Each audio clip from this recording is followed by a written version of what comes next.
on Sportsnet. Presented by the 2018 Honda Civic Type R, like no Honda you've ever seen. Final game before the All-Star break as the Blue Jays take on the Boston Red Sox again, hoping to earn a split of this 4-game series with a win this afternoon.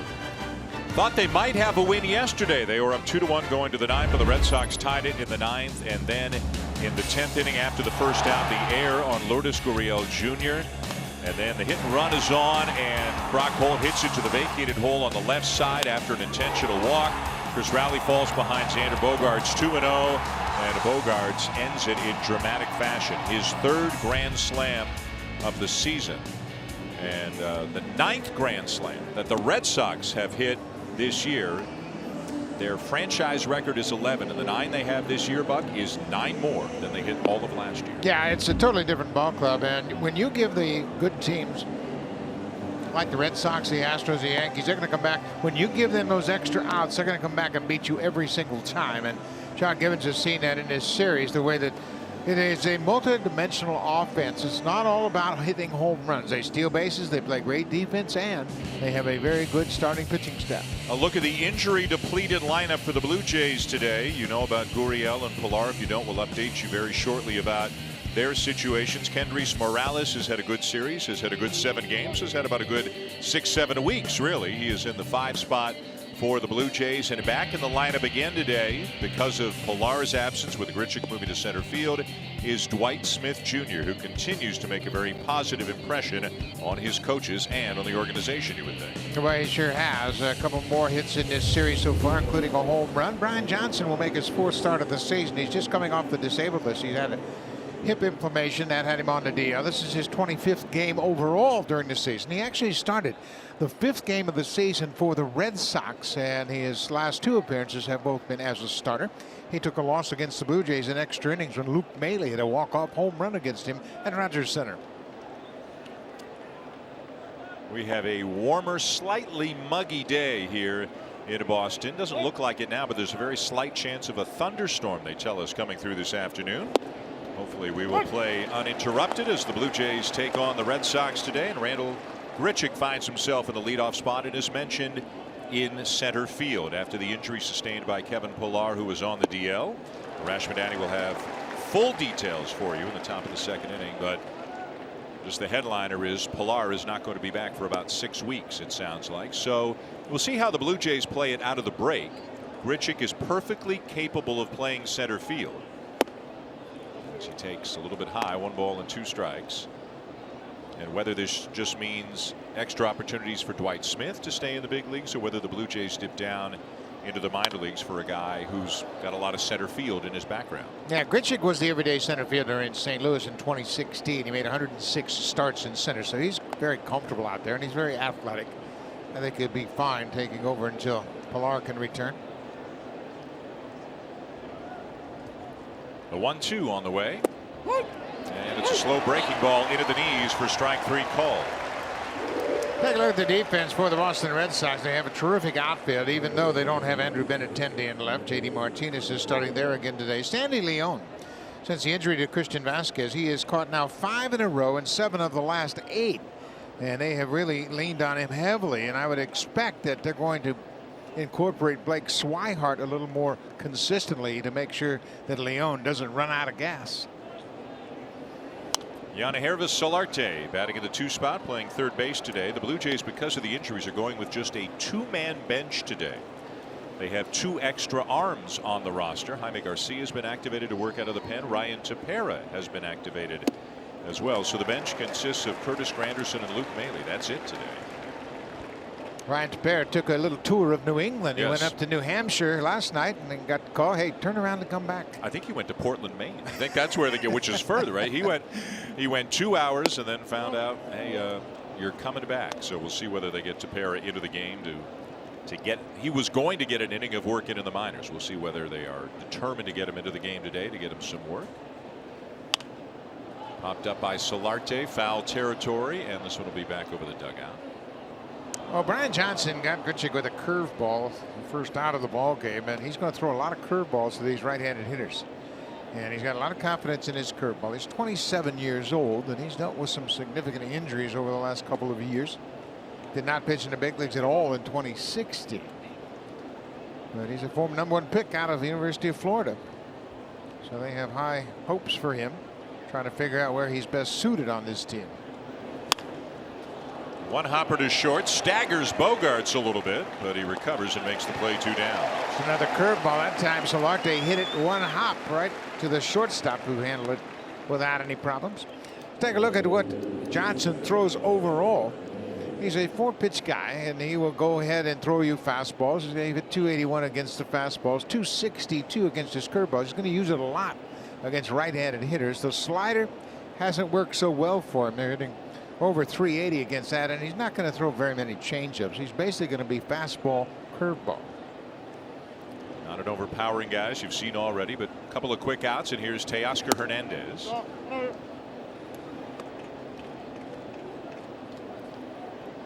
The Blue Jays will scatter for the All-Star break. A number of them will go to Toronto. Some will go to wherever home is. Of course, Jay Happ will head to Washington, D.C. for the All-Star game before they reconvene on Friday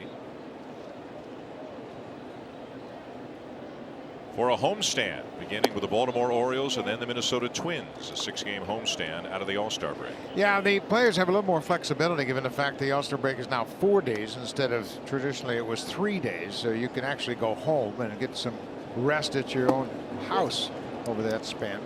Most clubs don't have a mandatory workout on Thursday. Most of the time it's a volunteer workout, and they'll pick things up on Friday. Yeah, the focus is so much more in so many different respects. It's so much more about well-being and rest and long-term health and that sort of thing. The teams are perfectly willing to give their players the full 4 days off. And let's be honest, these guys could use a bit of a mental break away from the game as well. It has been a tough 94 games, riddled with injuries, and this team not where they had hoped to be. So a little time off mentally from the game might do them some good in the second half as well.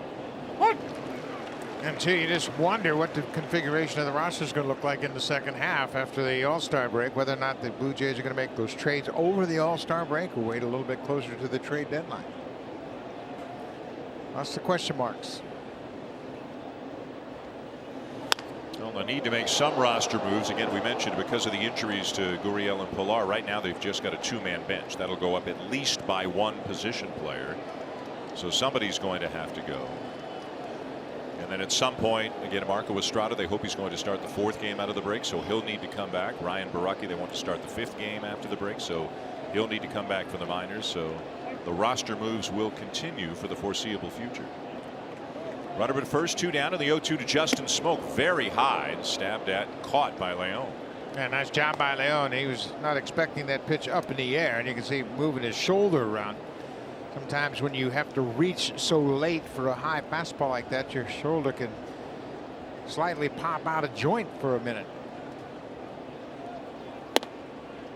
Smoke's had a good road trip. He's had 6 hits on the road trip, 5 extra base hits, double and 4 homers.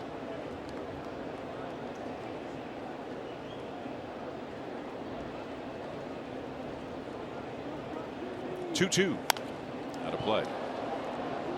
Just for fun, I was when I was in the clubhouse today, I went up to you were there. I went up to Smoke and I said, like, just because I'm curious, when's the last time you played anything other than first base? Because, you know, he's big and he's left-handed.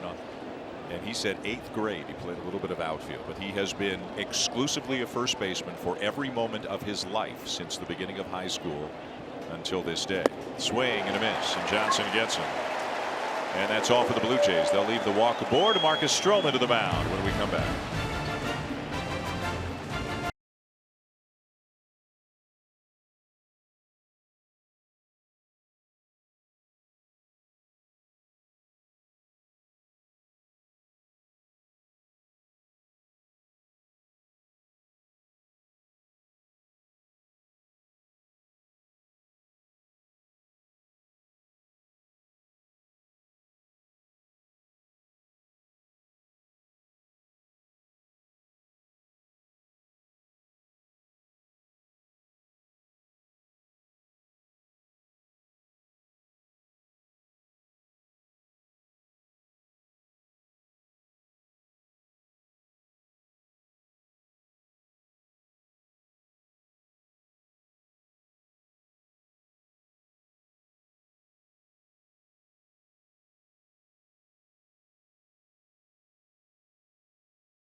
30 on the season. They're the best offensive team in baseball, and here are some of the reasons why. Blue Jays fans are probably going to be glad to see the last of Mookie Betts for a while after this game today. He has tormented them in this series and is on a very impressive 12-game hitting streak.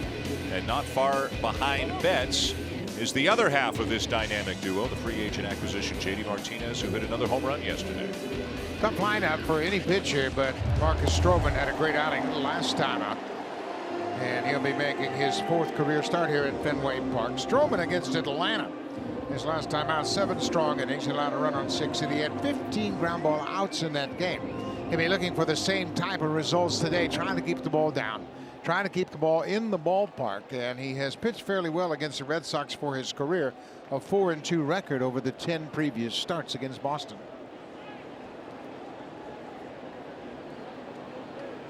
Stroman, who's set to start the 2nd game out of the break on Saturday against Atlanta. We'll try to finish on a strong note here before the All-Star break. 3 of the 4 have been pretty good since he's come back from the disabled list, and needless to say, they need him right now with all the other issues they're dealing with in the rotation. Well, we know how hot Mookie Betts is, and he is swinging at everything. Boy, if it's in the zone, he's taking a good hack at it. In the Toronto series here in these 3 games, he's 8 for 12, scored 4 runs. He has 2 triples, a home run, and 7 ribbies. He's a great player. And his speed has played a big role in this series as well. Yesterday after the game, I asked the Hall of Famer Dennis Eckersley, I said, is Mookie Betts like Ricky Henderson, who played with X so much in Oakland? He said, no, he's Willie Mays. That's high praise from a Hall of Famer, but he sees him every day, and Eck really appreciates great talent like Mookie Betts. But he said Mookie Betts is amazing. He can do so many things to beat you, with his wheels, with his arms, with his glove, and with his bat. 1-2 the count. And a roller down to 3rd. Solarte has it. Big stretch by Justin Smoke. Betts retired. Well, the Blue Jays have had their problems on this road trip in the field. They have committed 9 errors in 5 games on this road trip. Randall Grichuk's going to get a lot of opportunities in center with Kevin Pillar out. Grichuk has made 149 career starts in center field. This is his 5th this season, but you can bet Grichuk's going to get the call often in center field until Pillar is back. Here's the guy who ended the game yesterday, Xander Bogaerts, with a grand slam off Chris Rowley. In the 10th inning, he's now up to 62 RBIs on the season. So many great shortstops with Carlos Correa, Francisco Lindor, on and on, that Bogaerts gets overlooked, and his teammates have started coming to his defense in recent weeks as his numbers have continued to climb and say, hey, he deserves to be right in there with all of the other guys who are getting all the hype.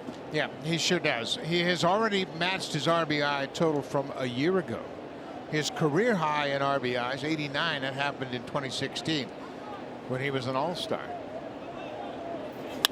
And he's going to start his Sunday afternoon on the same note he ended Saturday. Driving one right over the monster seats and out of the ballpark, and the Red Sox lead 1-0.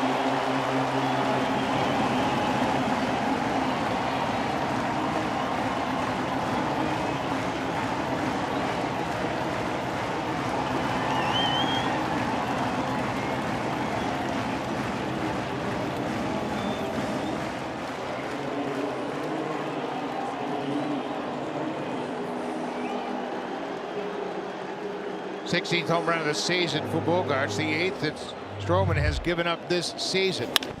They tried to go away, and the ball just moved right over the inner half of the plate, about belt high, and Bogaerts squared it up. I mean, he put a charge in that one. Cleared the green monster seats and left. Now JD Martinez.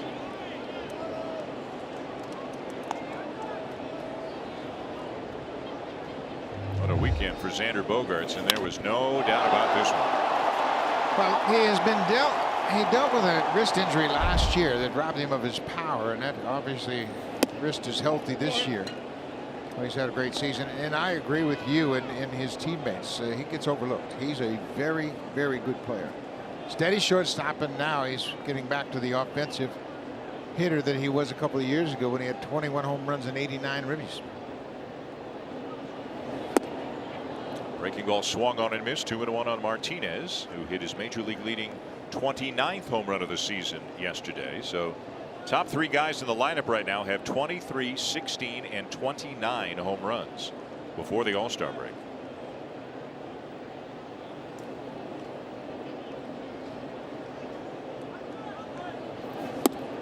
And another good breaking ball swung on and missed. 2-2. Well, and that's the pitch that Stroman really needs to add to that great sinking fastball, is to be able to locate that hard slider down and away the right-handed hitters. You mentioned 15 ground ball outs in his last start against the Braves. He allowed just 1 run on 6 hits in Atlanta.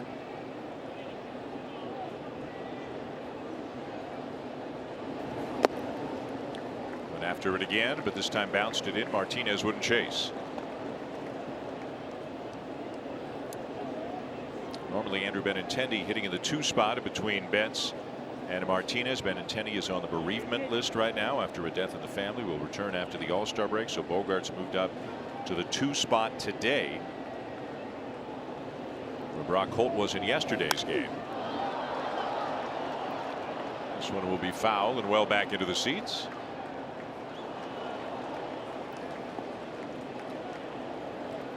Take a look at this home run by Bogarts, and it's brought to you by StatCast, powered by AWS. And the biggest thing about it is that JD Martinez has the power. We talked about how the Blue Jays were attacking him, and here's the Bogarts home run.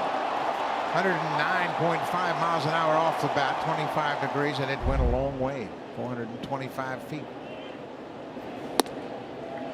And a walk. Stroman coming off a very good effort against Atlanta. His last time out, has surrendered a home run and a walk. In and amongst the first 3 batters he has faced today. Now back in the lineup for the first time since Thursday is the first baseman, Mitch Moreland. Moreland hitting .281, 11 home runs on the season.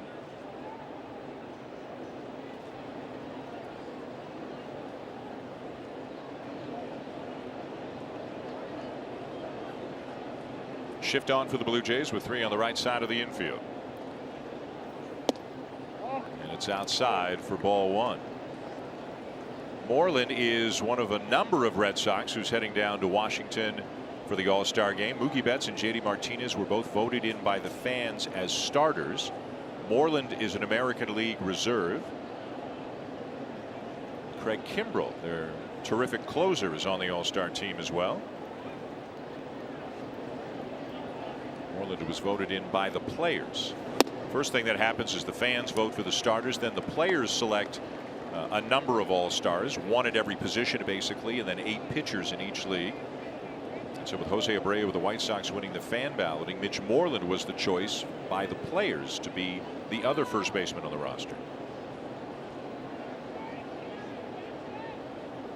His first time going to the All-Star game.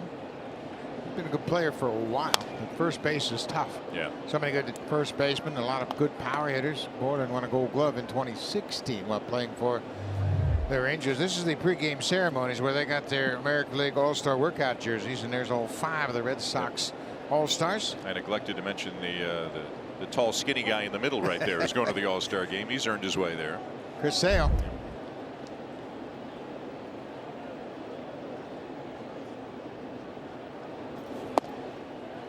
I like that the players have a say in this, but something that was talked about, and I think it's a very valid point. I guess the players are asked to vote like kind of in the second week of June to do this player ballot. And with technology being the way it is right now, like they can vote a week ago. You know, yeah. They can wait 3-4 more weeks and really get the guys in there who deserve to be in there.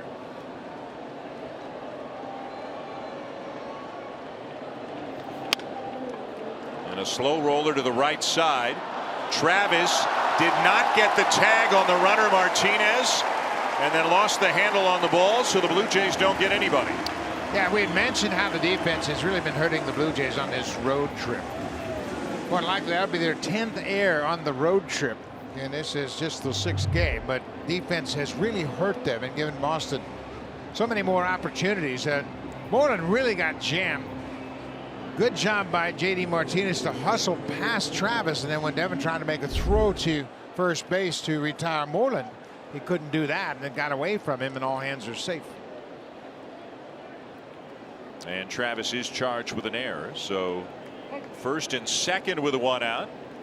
And back in the lineup today, here's Steve Pearce, who started the game on a Thursday, of course, but was hit by a pitch by Jay Happ just above the left ankle outside of the left leg, and man, it looked painful from all the way up here. Sat out the last couple of days, but he's back in there today. Those are his overall numbers combining the Blue Jays and the Red Sox.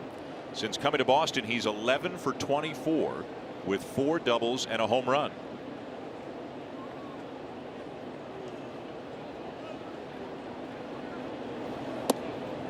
And generally it's expected Buck he'll play against lefties, but with Benintendi gone, they're down a man. They've moved some people around, and Martinez is in the outfield, so they need a DH, and Pearce gets the nod today. Yeah, and they just want to make sure he doesn't sit too long, given the fact he hasn't played since Thursday, and you got the All-Star break coming up. He tried to get out there and play yesterday, but he just was too sore to get into the lineup.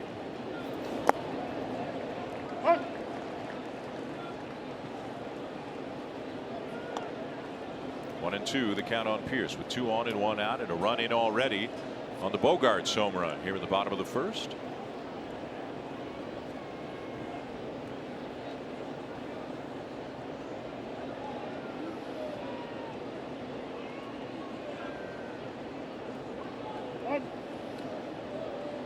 You know, neither team took batting practice or fielding practice today, and I think that's a pretty standard procedure on weekends, but I think it gets reflected in the ball games. Players don't come out, they don't move around, they don't take ground balls, and we have seen it in particular with the Blue Jays on this road trip. Their defense has really hurt them. 4 errors a couple of days ago, 1 already here today. Well, you know what it does as far as allowing base runners to reach, and you get a little deeper into the opposing lineup, but the pitch count for Stroman is now up to 23 pitches in the first inning. And the more pitches you throw in an inning, the more likely you're able to make a mistake, and that's what you don't want to do against this Red Sox lineup.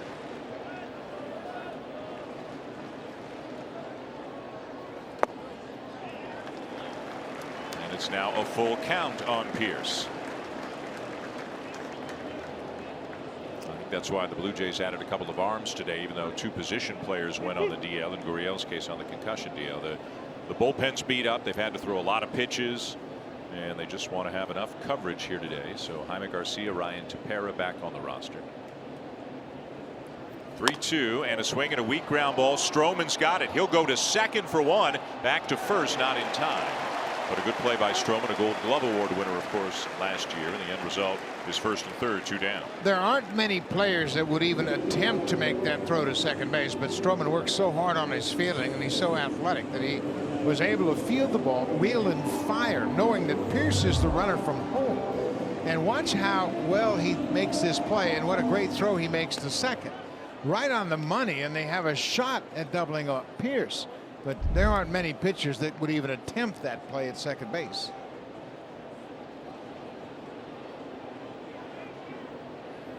So first and third, 2 down, and the batter was Brock Holt, who had a key base hit in that 10th inning for the Red Sox yesterday afternoon, preceding the grand slam by Bogaerts. Holt overall hitting .283 on the season, 1 home run, 23 driven in. He's at second base today. Again, talked about it on Thursday, the first game of the series. Dustin Pedroia, who had reconstructive cartilage surgery on his knee in the offseason, came back in June, played 3 games, suffering from discomfort, went back on the DL, continues to rehab, but there's no guarantee Pedroia plays at all the rest of the season.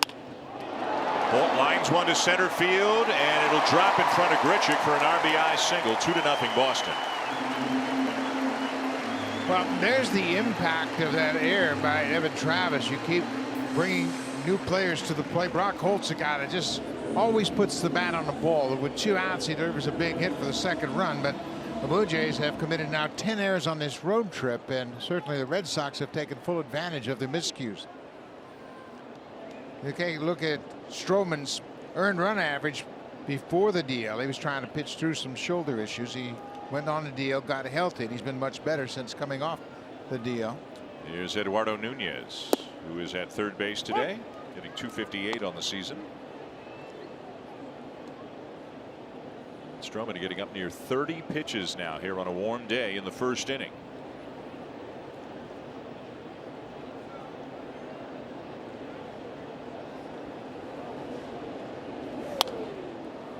Jumps out in front, 0-2.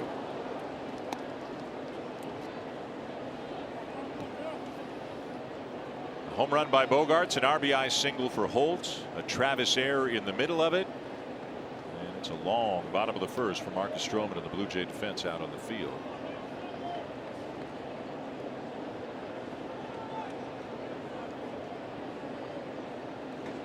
The 0-2 on the way. It's fouled back our way, wind up just about 10 feet below us. We are excellent at making a good play on the balls that are clearly 10 to 15 feet away from. I had it all the way. Yeah. Up to 30 pitches.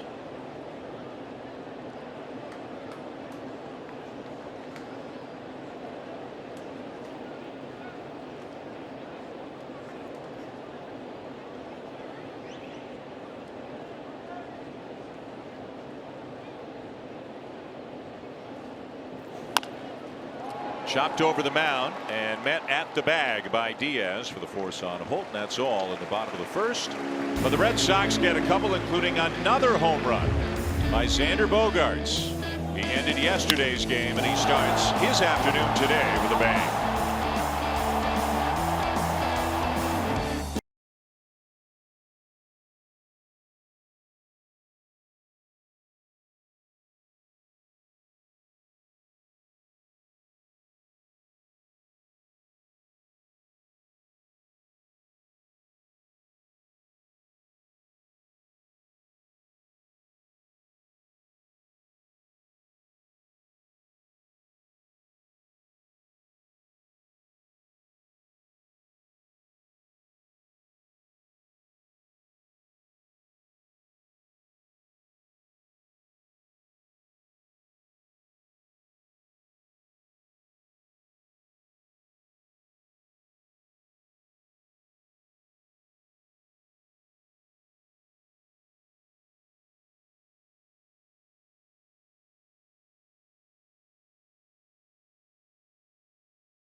And he's known more for his acrobatic grabs than perhaps anything else.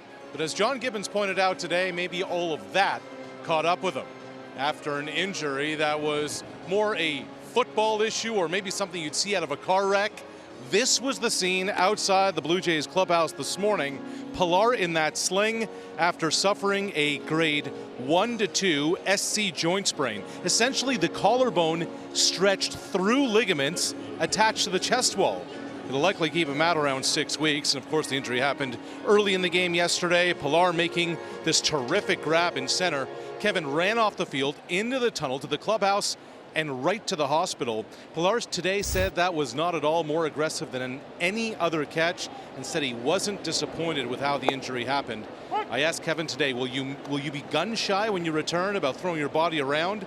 His reply was not at all. Pilar said, I need to continue to find ways to help this team win. He said if it means laying out, then I'll lay out. Dan? All right, Arash, thank you. So a lot to talk about there because it was a serious injury. And in the moment, of course, nobody could tell how serious it was. But as soon as he got to the third base dugout, and we saw it yesterday, he kind of reached up and put his hand around the base of his throat, really. And the SC joint, and neither you nor I is really qualified to get into this in great detail, but it's where the collarbone connects to the sternum, to the breastbone. So it's really more under his throat than it is closer to the shoulder. And we spoke with trainer Nikki Huffman earlier today, and she said as soon as she saw Pilar reach up kind of around his throat, she knew what it probably was. That motion right there, she knew what it probably was, and that it was potentially very, very serious, because when the SC joint gets bent, for lack of a better term, gets shifted, it can shift out or it can shift in. And if it shifts in, it can impede one's airway, and it could potentially be fatal if it's not dealt with immediately. But as soon as she went over to Pilar, she could see that it had shifted outwards, which is the less serious of the two situations. But still, they wanted to get up to the hospital right away and have whatever work done so they could confirm what the diagnosis is. So in terms of rehab, it's just rest right now for a week, maybe 2, until he can start range of motion exercises, get in a pool, that sort of thing.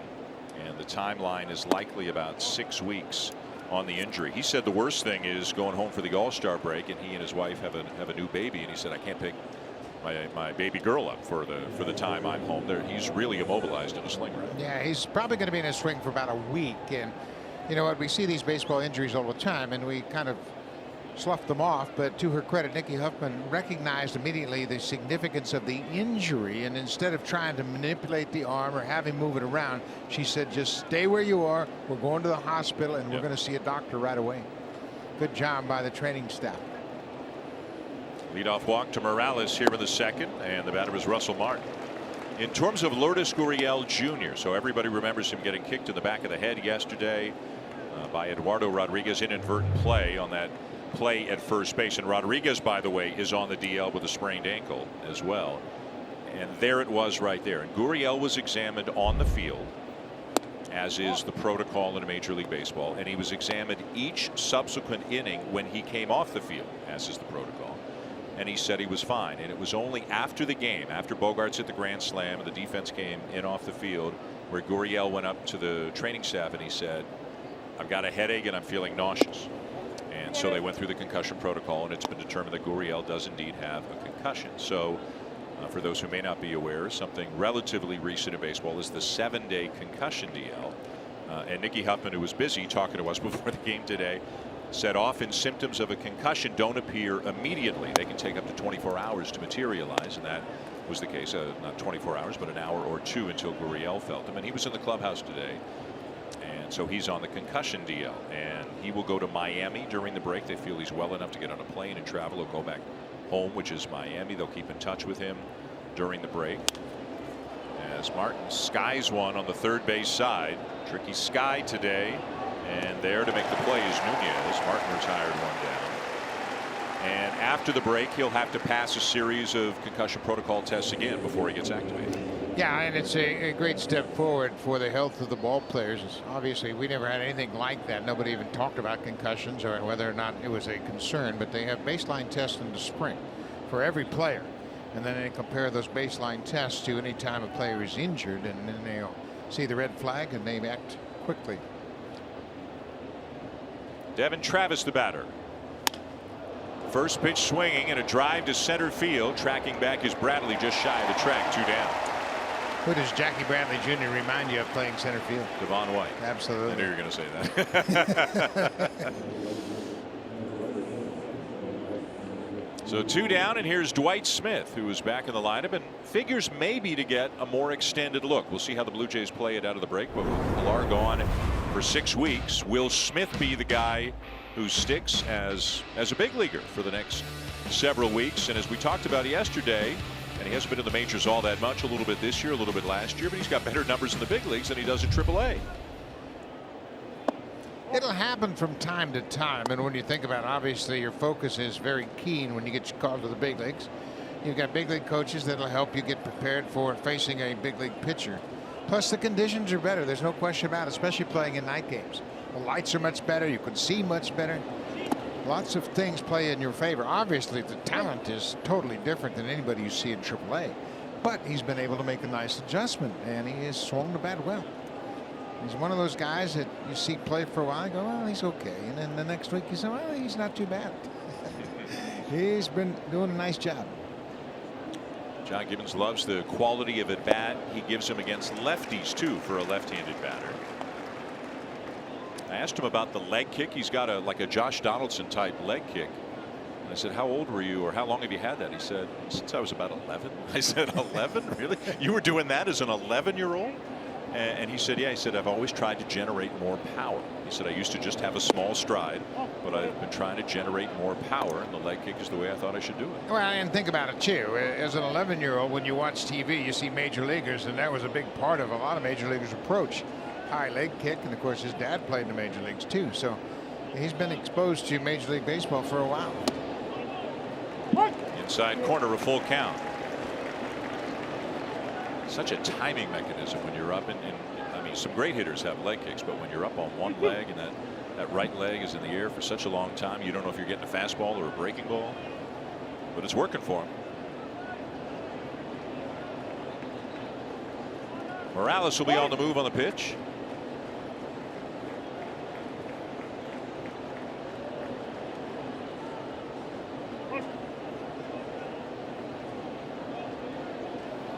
There he goes, and the 3-2 is taken low, ball 4. 2 walks given up this inning and 3 already by Johnson. Well, Dwight Smith Jr. has 5 walks, and he has more walks than strikeouts in his young career. You can see the hesitation. He actually holds that leg up and balances himself on the back leg, and it's very difficult to keep your hands back and your body back, but it's a stance that works for him. It's certainly something you wouldn't say, try this at home, kids, because it's not one that everybody can utilize. Aledmys Diaz, the shortstop, batting in the 9-hole today. Diaz at .239, 8 home runs. Diaz was talking a little bit as a former Cardinal about the news that Mike Matheny has been let go as manager of the Cardinals, who have had a bit of a turbulent season. They're hovering around the 500 mark and in danger of missing the playoffs for the 3rd year in a row. Matheny let go by St. Louis. Diaz bounces into a fielder's choice, and it's still 2-0 Red Sox.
Presented by Boston Pizza. The next one, July 21st, 22nd for the 1 o'clock starts. You can join pregame outside, gates 5 and 10 for inflatables, activities, and a lot of fun. And as always, after the game, kids under 14 can run the bases just like the pros. BlueJays.com for tickets for Junior Jays weekend when Baltimore comes to town. Now, Dan, the latest from the Orioles camp.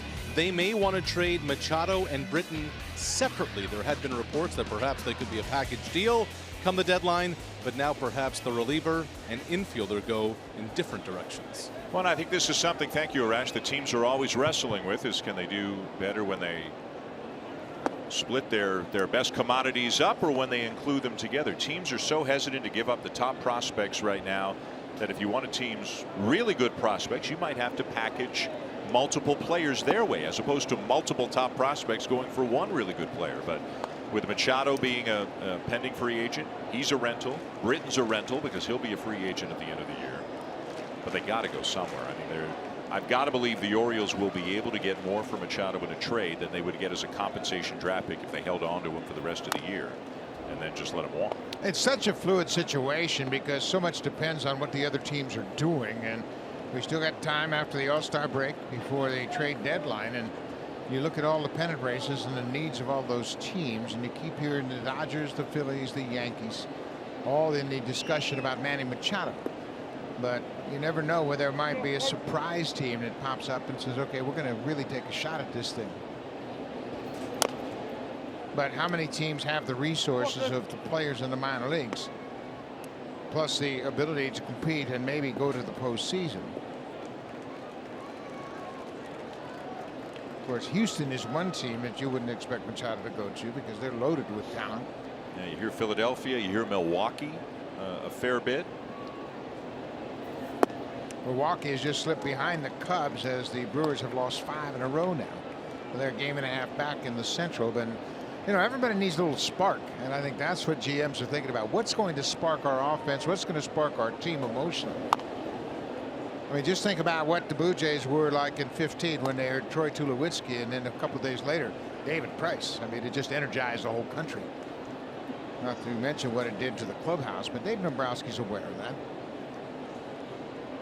He understands what is doable first and foremost, what they can do. I mean, it's easy for you and I up here to play fantasy baseball and say, well, they should do this and they should do that. Yeah. But, you know, you don't know about the contract situation, what your minor league system is really like and who you like in your minor league system, especially who other teams like in your minor league system. 3-2 the count on Sandy Leon, the Boston catcher. And he lines the ball into right center for a base hit and maybe more. It is cut off by Smith. Leon on his way to second. The throw to Diaz, and he is safe at second.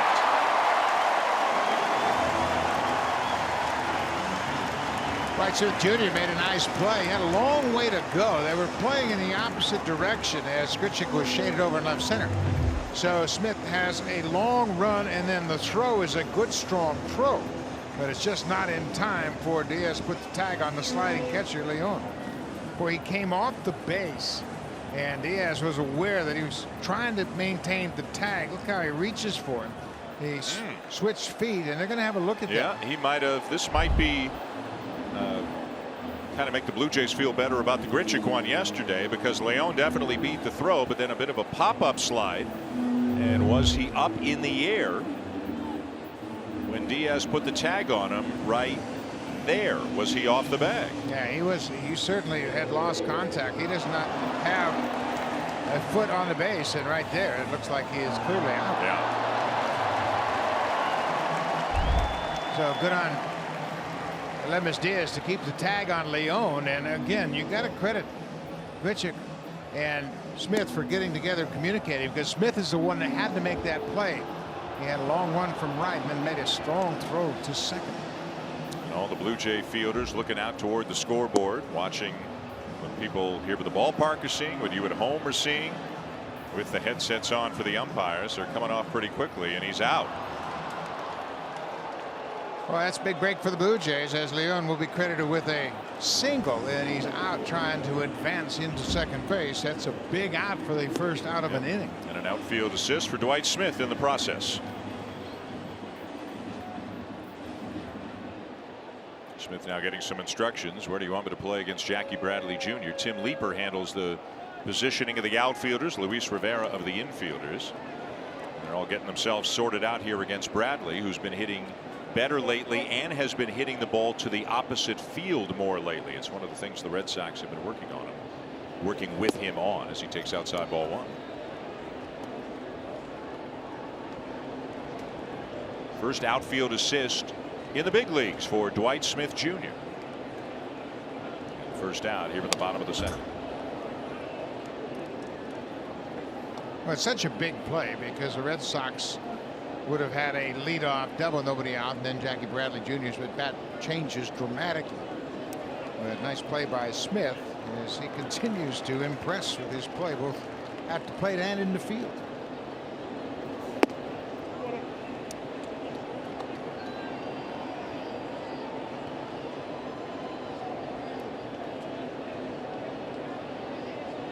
Bradley had the game-tying RBI double in the bottom of the ninth yesterday, setting the scene for what happened in extra innings.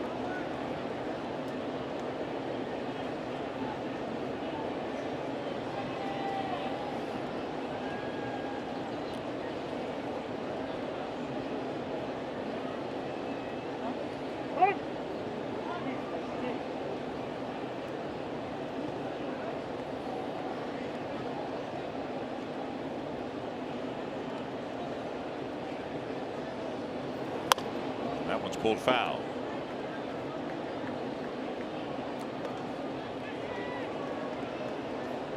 You know, a left-handed batter can do himself a lot of good in this ballpark by learning how to make friends with that monster out in left field. Yeah, and you know, all the great left-hand hitters that have played here in the past have done just that. Carl Yastrzemski, Wade Boggs, Richie Gedman, so many good left-handed hitters have played pepper with that green monster. Everybody thinks about the impact it has on right-handed hitters, but it can have a dramatic impact. Like Fred Lynn, he was a terrific hitter, drove the ball well to the power alley in left center, and really played a tune on that green monster. Full count on Bradley. High fly ball deep right. Smith back. Has room. Makes the catch. 2 down. And that's an example of one that in a lot of ballparks might be a home run or at least off the fence, but it's 380. The 380 mark is on the extreme right side of the Blue Jays bullpen, so it's deeper out by the Red Sox bullpen, maybe 390. That's a deep power alley in right center. Yeah, it's a big ballpark for the right side of the diamond, and then you've got that triangle that 430 feet away from home plate, just to the left of the bullpen out there. But it's a big yard. You keep the ball from left center to the right field foul line, you've got a chance of keeping the ballpark. Here's Mookie Betts, retired on a ground out, his first time up.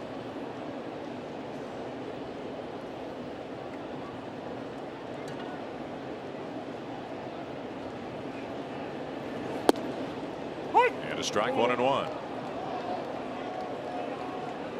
Betts a very good low ball hitter. He wanted to know where that ball was, if that was the bottom of the zone. Checking with Adrian Johnson, the home plate umpire. But he is a very good low ball hitter, and the lower the better for Mookie Betts.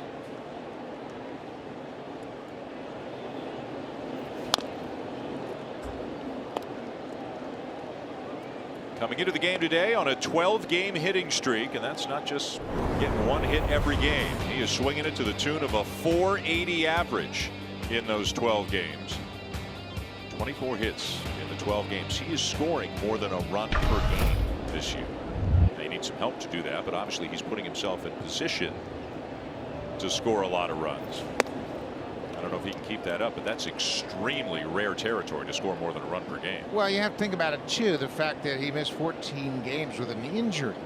He's leading the American League in batting average at .362. He has 34 multi-hit games. He's hit 2 grand slams. I mean, the Red Sox have just had such a great offensive season, and what a turnaround from a year ago. 79 runs scored in 77 games this year. But he won't get on base this time as Stroman strikes him out, and that's all for the Red Sox in the bottom of the second. 2-0 Boston at the end of 2.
Well, just over an hour away from the start of the Honda Indy Toronto. Joseph Newgarden has the pole. James Hinchcliffe will start in 9th. Of course, he's coming off that win in Iowa just last week. The Toronto Indy, 3 o'clock Eastern, noon Pacific on City and Sportsnet 360. Thank you. A rash to the top of the third, 2-0. The Blue Jays trailing the Red Sox. Dan Shulman to Buck Martinez, along with the Rash Madani here in Boston. Top of the order for the Blue Jays, Randall Grichuk. He was called out on strikes his first time up. Through 2 innings, the Blue Jays don't have a hit yet. Brian Johnson has walked 3, but the Blue Jays have been unable to capitalize.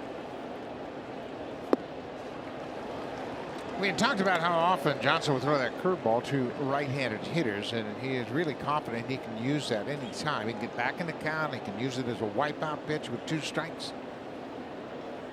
There it is again. He bounced that one on home plate. He struck out Grichuk looking with the curveball that was on the outer half of the plate. The Red Sox have to figure some things out in their rotation going into the post All-Star break portion of the season as well. As Grichuk drives a ball to left center field, off the wall on the fly, on his way to second. Bradley's throw not in time. This time in there and with a leadoff double. Second hard hit ball in as many days for Randall Grichuk. Well, you play in this ballpark enough, you recognize that if you hit a line drive, you think it's going to be extra bases, you better hustle, because they understand how to play the green monster in the outfield. And Jackie Bradley Jr. did a good job of getting that carom. And watch how he positions himself, plays it off the wall, and then fires it back into the infield. Well, he's got a great arm. He's got 4 assists this season, and mostly those numbers are down because nobody challenges him. Yannihervis Solarte sends a foul ball back our way, as Joe Castiglione, the longtime radio voice of the Red Sox, wanted nothing to do with it. His colleague Tim Never just put his glove on after the foul ball hit off the facing. Late, Tim. Not going to do you any good now. We've got 2 up here, and they're exactly where I like them. Yep. Somebody else's booth. Right.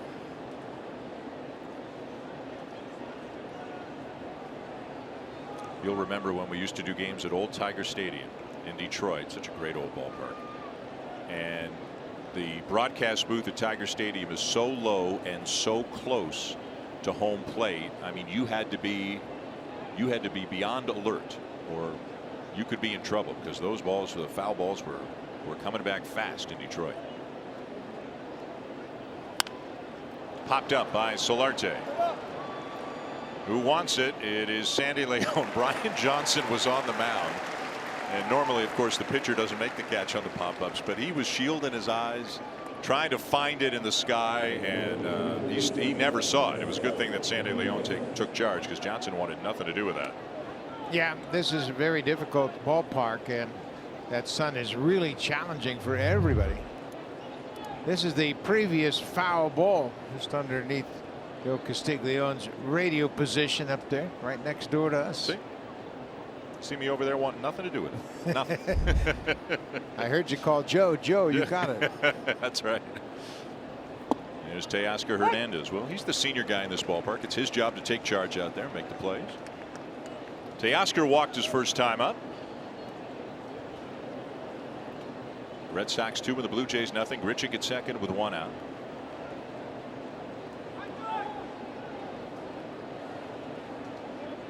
This is not the ballpark to worry about base runners at second base, especially with Teoscar Hernandez at the plate. You better focus on the hitter.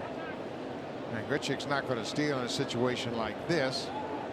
And now they put a pickoff play on. Everybody's preoccupied with Grichuk. The other thing, and this doesn't apply to center or right, but in left field, the wall's so close, that means the left fielder's closer to the infield than he is in any other ballpark, so it's harder to score on a base hit to left field here than anywhere else. Yeah, and this is the most difficult field for third base coaches to make those decisions, because that left fielder is so close.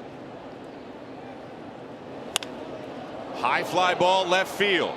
Martinez going to back, turns and watches it go. 2-run homer, Teoscar Hernandez. His 15th on the season to tie the ball game. I guess he shouldn't worry about Randall Grichuk anymore. Nope. But he was preoccupied with the base runner at second. You got a powerful hitter here in Fenway Park. You better focus on the plate and not second base. And Hernandez hit his 15th home run of the season, and with one swing of the bat, it's a tie game. There are certain things you have to focus on as a pitcher, and it's a powerful hitter at the plate in friendly Fenway Park. And Teoscar hits his ball high, a low pitch, might have been a breaking ball down and in, and he stays on it and golfs it into the seats. And now a fly ball to deep center field, but because it's to straightaway center, the ballpark will hold it as Smoke is retired. 2 down.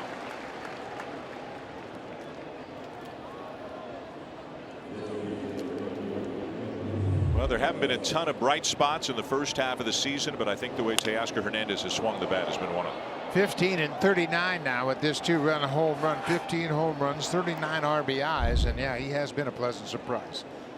And he has hit 9 of his 15 homers on the road. Everybody talks about what a great hitter's ballpark Rogers Center is, but he has done his fair share of damage on the road as well. And a quick 2-strike count now on Kendrys Morales, who walked his first time up. Blue Jays back into a tie on the strength of that home run by Hernandez. Trying to earn a split of the series and on the road trip if they can win today. Sent foul down the right side.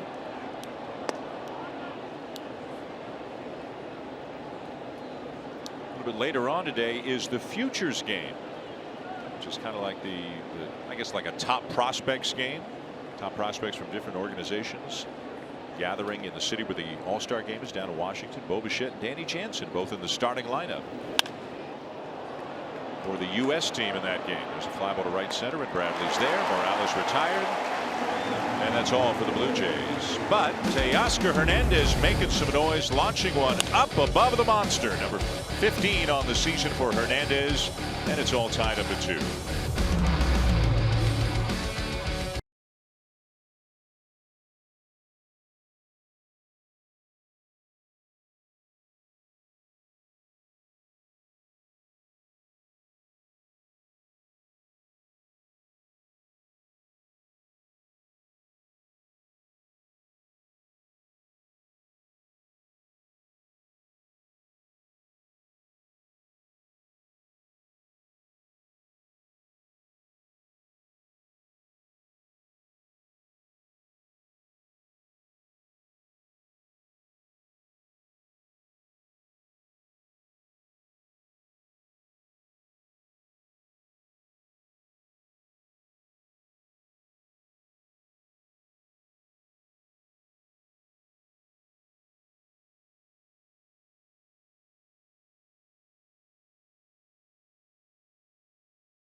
And enter the code MBJ4797 to earn My Blue Jays points.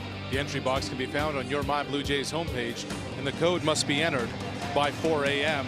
This was the scene earlier today. Aaron Sanchez and David Price exchanging some greetings. Former teammates in 2015, of course. Sanchez is on his way to Dunedin. He's showing Price the finger there to continue rehab in his throwing progression at the Blue Jays facility. No timeline yet, guys, on a return to action for Sanchez. Yeah, another unfortunate development for Aaron Sanchez this year, so he is not imminent, but at least a throwing progression in Dunedin, I guess, is the first step back on the road to recovery. But he is not a part of the rotation right out of the All-Star break. Not close. He's got to get some work in and get healthy before that can happen. It's scheduled to be Gaviglio, Stroman, Happ, Estrada, Boracchi, if all goes well between now and then in the first 5 games out of the break. There's Bogaerts, who homered off Stroman back in the first. Well, let me put things in perspective about Aaron Sanchez. He hasn't pitched since June 21st. He hasn't thrown any bullpen sessions. He hasn't thrown flat ground. I mean, he's got a lot of work to do before he even thinks about getting back to the big leagues.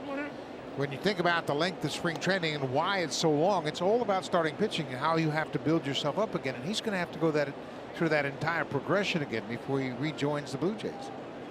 And that's without any other setbacks.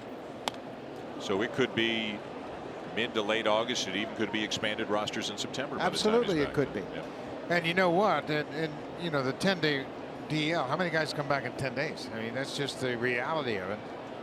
But when they have a significant injury and, you know, you hear calf strain, well, it's not going to be that long. Huh. How long has it been now for Donaldson? Bogaerts pops one up. Grichuk coming in center field. And there to make the catch, one down. Now JD Martinez, who was having himself some kind of a season for the Boston Red Sox. In the offseason, it felt like everybody knew eventually he and the Red Sox would agree on a contract, and aren't both sides happy that they have, because JD Martinez is on track for the best season of his career in a number of different categories. Look at the projected RBI total for him. He's got 80 already right now. 29 home runs, on pace for 48, hit 45 last year between Detroit and Arizona. But the Red Sox were last in the major leagues in home runs last year and needed somebody to anchor that lineup, and JD Martinez has certainly done that. He'll turn 31 in August, and you know, he had 38 home runs in 2015 with the Tigers in a very big ballpark, and everybody kept saying he's going to be good if he really learns the strike zone, and he has mastered the strike zone. He's a terrific hitter, hits the ball to the opposite field even in spacious Fenway Park. He can go opposite field on you in a heartbeat. He's just become a very good hitter. Blue Jays continue to try to get him out upstairs, and that looked like a pretty good pitch. Russell Martin wanted it. But when you insert a bat of this magnitude into the middle of a lineup, when you've got a whole bunch of talented players, but none of them are really home run impact RBI guys, it takes the pressure off everybody else around him. Well, David Ortiz took an immense amount of pressure off of everybody in so many ways for the Boston Red Sox. Finished up his career with a great season in 2016. When you think about the presence of an Ortiz or a JD Martinez in the lineup, instead of Mookie Betts thinking I have to hit a home run to get us back in this game, he's thinking I got to get on base, because behind me, 2 spots in the lineup, we've got a home run hitter. Bogaerts thinks the same way, and because they're relaxed like that, their offensive production has jumped. Out of play, 2-2. When you think about having good at bats instead of thinking I've got to hit a home run, you're going to be a much better player. Oh, I can see guys like Benintendi's a good example, because he often hits second. He's not up there trying to hit a home run. He's just up there trying to be a pest and use the whole park. And he's got such a good swing, and he's got speed as well. The Red Sox, and you talk to their players, you talk to Alex Cora about it, they're happy to pass the baton to the next guy, much like the Blue Jays were in 15, because the Blue Jay lineup of that year, they knew the next guy was really good too, and that if they didn't get it done, the next guy probably would. Well, and you think about the back-to-back World Series teams the Blue Jays had. I mean, they had the same type of lineup that Alex Cora has here, and they had better hitters. You know, when you think of Molitor, Alomar, Olerud, those types of guys, and they were all over the lineup. That being said, didn't even mention Devon White or Joe Carter. Swing and a miss, and Stroman strikes out to Martinez, 2 down.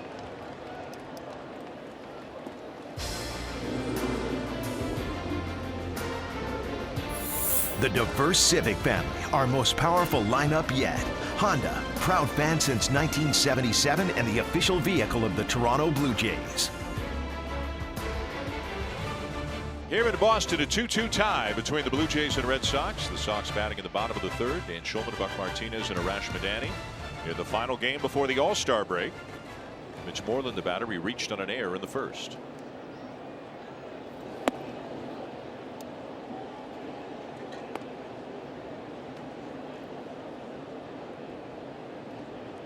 Blue Jays, as we mentioned, will start off the second half with a homestand against Baltimore and Minnesota. The Orioles won yesterday, still just 27 and 69 on the season, and trailing today to Texas. Travis will get another chance on a Moreland ground ball. This is a much different type of play, much more routine, and he will make the play to retire the side in order here in the bottom of the third.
Johnson for the Red Sox, as Buck mentioned earlier, a number of appearances in relief, but as a starter this season, here's what he's done. The base runners per inning is a little bit high, but he's managed to pitch around the trouble, it seems, with that 2.45 ERA. Yeah, he actually started the 5th game of the season for the Red Sox.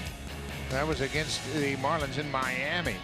It's 6 innings, allowed 1 run on 6 hits, and then they put him in the bullpen, and this is his 3rd consecutive start, first since coming off the DL. Russell Martin leads it off.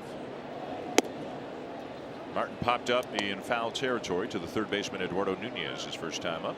He'll be followed by Devin Travis and then Dwight Smith Jr. 6, 7, and 8 in the Blue Jay lineup today.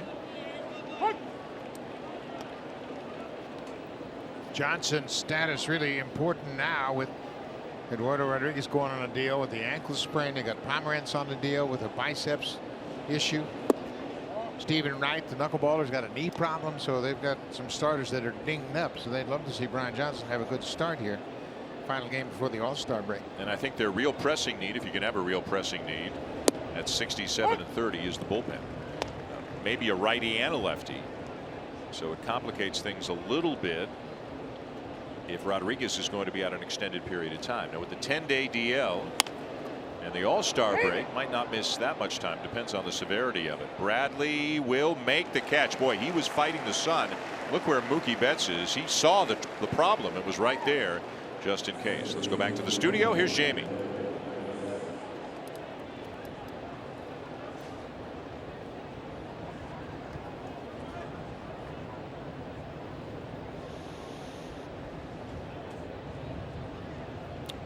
The Yankees beat the Indians last night 5-4 when Austin Romine in the top of the 7th doubled and just kept running around the bases because of 2 errors. There was an error by the right fielder and then an error by the second baseman, and eventually Romine just came all the way around, and that run proved to be the difference in the ballgame. A little league home run. That's right. Just keep going. Yeah. Well, Tanaka's off to a good start today, and he becomes huge for the Yankees if he can stay healthy. He's allowed just 1 hit over 3 innings of work. Sandy Leon dinged up on that foul ball.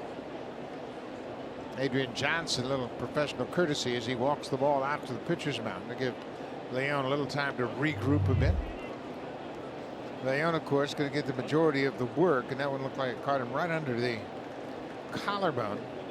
Chest protector as the ball is fouled off and over his glove right into that right collarbone.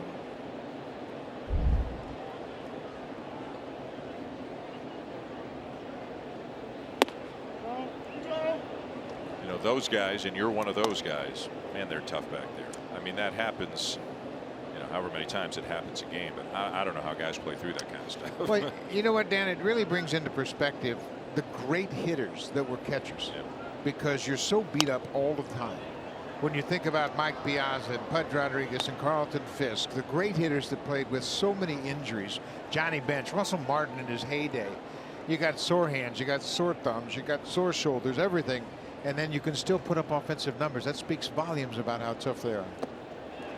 And Travis goes after one out of the zone, 2 down. That's why sometimes when a catching prospect comes up with a really good bat, there's already conversation about, well, should we move? Like Joe Mauer moved from catching to first base, and there were other things going on there. There's been talk for years about how much should Buster Posey play first base. Should they move him out from behind the plate? Todd Zeile was another guy. Joe Torre eventually moved from behind the plate to third base, won a batting title. Heck, Carlos Delgado was a catcher way back when, before he got going. Here's Dwight Smith Jr. Some of us had no options. Yeah. Everybody was good with you staying behind the plate. Smith walked his first time up today. Slower breaking ball misses a little bit inside, 1-1. See, this is the thing that everybody's watching right now. Dwight Smith Jr. against the left-handed pitcher. Is he holding his own? Is he flat out overmatched? But he worked Johnson for a walk in his first at bat. I spoke to Chris Rowley today at length. We were sitting on the bench just chewing the fat about AAA, and he said Dwight Smith Jr. can hit. He said he is a big league hitter, and I think more time he gets in the big leagues, the better he will become at understanding hitting in the big leagues and playing defensively in the big leagues. You know, it's interesting what he said in the story that I told a couple of innings ago. As you look at Rowley, who gave up the grand slam to Bogaerts yesterday. You know, Smith saying, I use the leg kick because I've always wanted to generate more power. He doesn't have a ton of power, and he doesn't have a ton of speed. So if you don't have those two, you got to do a lot of things really, really well to stick. And he's trying to make a positive impression. Strikes out here, but he still had himself a nice weekend here in Boston. 2-2 is your score.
Well, the All-Star break is nearly upon us. The Derby goes Monday night on Sportsnet.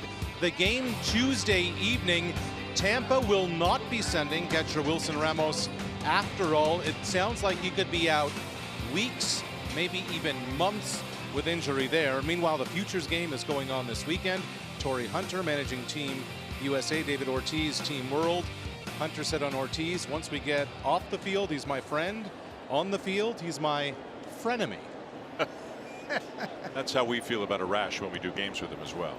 Our frenemy? He's our frenemy. So Wilson Ramos, because of injury, not able to play in the All-Star game. So it was decided, I don't know if it was the player vote or Major League Baseball, but Yan Gomes of the Indians was going to replace him. Former Blue Jay Yan Gomes of the Indians was going to replace him as a catcher on the American League All-Star team. The Indians are playing the Yankees last night, and Gomes comes up in like the 7th or 8th inning and apparently doesn't know any of this. And as he comes to the plate, the PA announcer, instead of just saying now batting Yan Gomes, says now batting and just added to the American League All-Star team, Jan Gomes, and the place goes bonkers, as you would imagine, in the ballpark. And he has to step out and kind of collect himself because he didn't know this was his teammates. Lindor's going crazy in the dugout. The fans give him a standing ovation. It was pretty cool stuff. That's very cool stuff. You know, you don't expect anything like that to be announced in that fashion, but because it had come so late and after the start of the game, the PA announcer, he's the one that got the privilege of letting Jan Gomes know. Yeah, and I didn't see quotes from Gomes after the game or anything. I was just watching the game at the time, and that's what they said, is that apparently they were in on it too. Everybody knew, but Gomes didn't know. So I'm assuming that's the way it was. But boy, he sure didn't act like he knew it was coming. Pierce strikes out, and Stroman starting to settle in here. Boy, he had a long first inning, and it was really extended because of an error by the second baseman Devin Travis, but since then he has settled in nicely. Take a look at Steve Pierce as he is called for strike 3, the pitch on the outside. They actually called him for a swing on the appeal. So now Brock Holt, who had himself an RBI single back in the first. Red Sox got their 2 in the first. The Blue Jays got their 2 in the third on a home run by Teoscar Hernandez.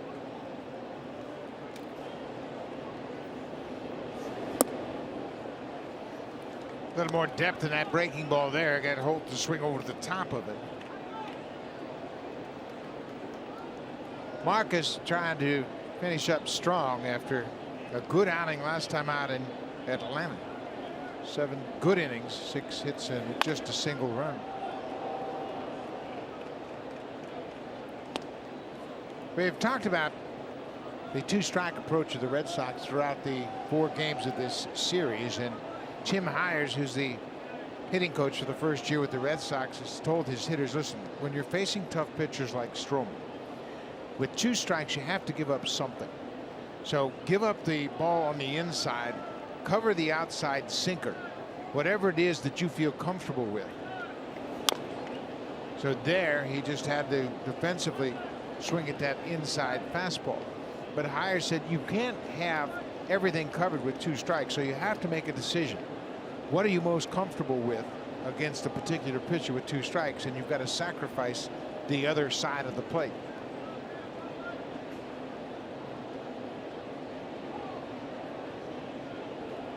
Again, the 0-2, and he got him to chase a ball in the dirt. Back-to-back strikeouts here in the 4th for Stroman.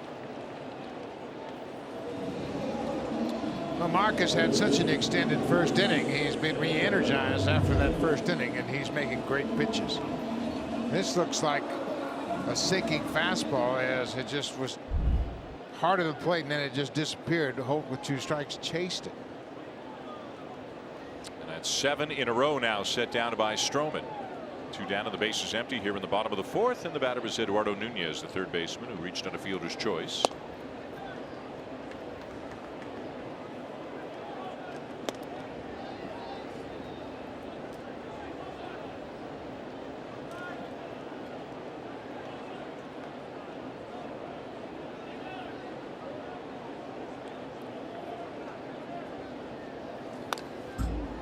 Fouls one back at the knees, 1-1 on Nunez. Manny Machado is at another home run today. Machado now with 24 home runs at the All-Star break. The Rangers got a grand slam from Ronald Guzman in the first inning, but the Orioles have scored 5 in the 3rd and now have a 6-4 lead. Popped him up. Travis now battling the sun and makes the catch to retire Nunez and the side. Time now for a Blue Jays Central update. Back in the studio, Jamie Campbell and Joe Siddall from the Samsung broadcast studio.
Spirit is the ultimate 90s party at Rogers Center. On July 19th, celebrate the 90s with Joe Carter, Fred McGriff, and Jose Cruz Jr.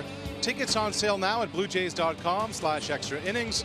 All proceeds supporting Jays Care's work across Canada. And one of those projects came to life this week in Bolton. A game there for the home team against Brampton. Jays Care investing $150,000 into an accessible diamond. They had a Challenger baseball game, the Field of Dreams program, making it accessible for kids living with disabilities to enjoy baseball. On Tuesday night, they had uniforms and Ace and J-Force there. Great night, great initiative, all part of Jays Care, Dan. Nice, Arash. Thank you. Good stuff. Great to see the kids getting a chance to get out and play on an accessible ball field. As we move to the 5th inning, tied at 2 here at Fenway Park, and Aledmus Diaz will lead it off against Brian Johnson. Diaz 0 for 1 in the afternoon. To left field, and room just shy of the warning track for JD Martinez. 1 down.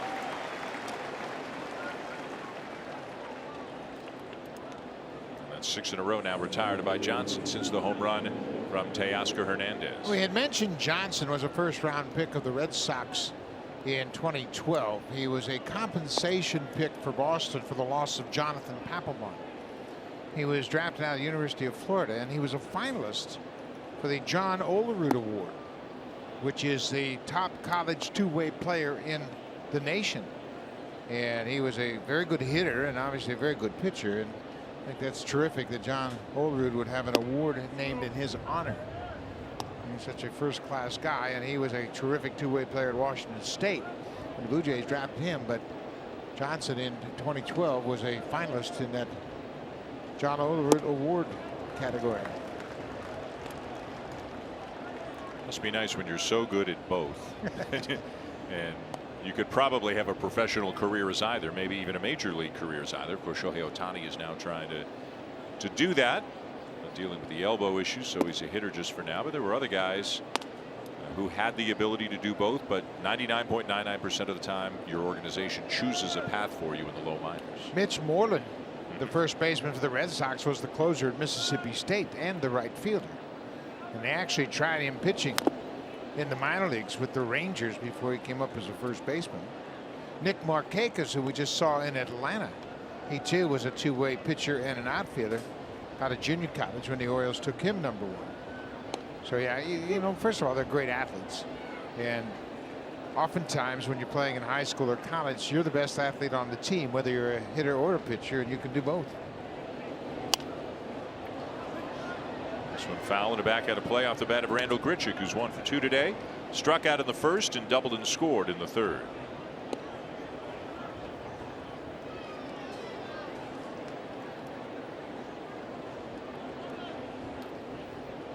Three-two again. And ball 4 just outside. And some activity now with the Boston bullpen. Alex Cora's got Brandon Workman throwing. Workman pitched an inning yesterday through 12 pitches in that game. He also made an appearance on Thursday night. Faced just one batter, or faced two batters, got a out and gave up a single.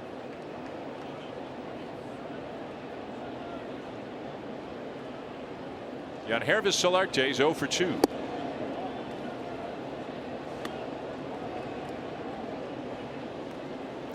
The Red Sox 3.5 games up on the Yankees. And the Yankees leading Cleveland 2-0 in the 4th inning in their game. And what figures to be really a battle the rest of the season for the next 2.5 months, both in terms of who can get what to augment their teams and in the pennant race itself to see who's going to win the division and who has to play in a wild card game.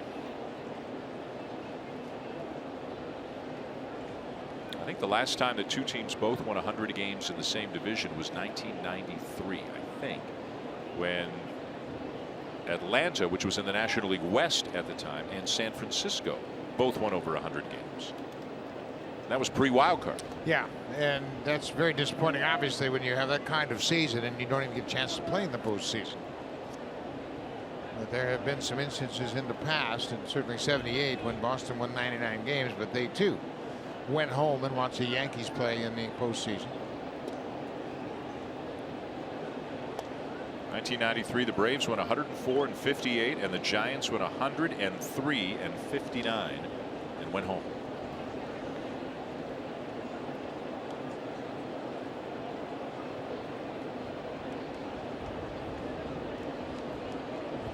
One. Strike two called. That's an aspect that I really like about the wild card, and especially now with you have two wild cards and somebody has to win a division, and you're going to have two wild card teams. But I like the wild card. I like the fact that it keeps so many teams grinding hard right to the end of the season. I mean, if you have a close race in a division, nobody wants to finish second in that division. Swing and a miss. Solarte strikes out. Throw down to first, but Grichuk back in safely.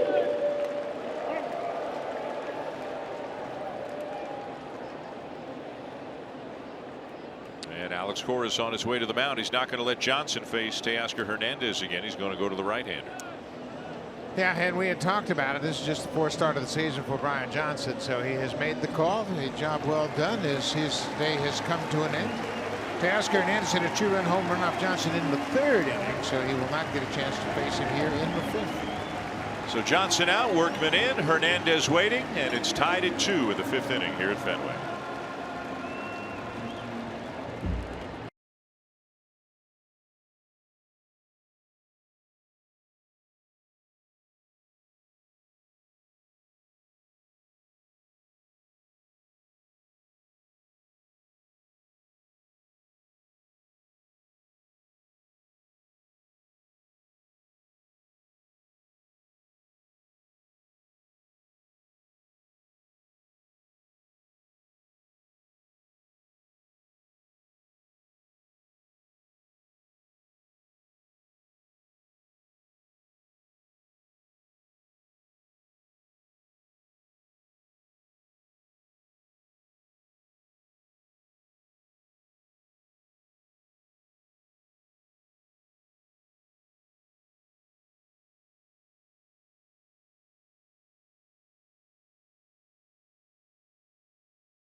To the dugout now with a runner at first, 2 down. Hernandez this time around will face Brandon Workman.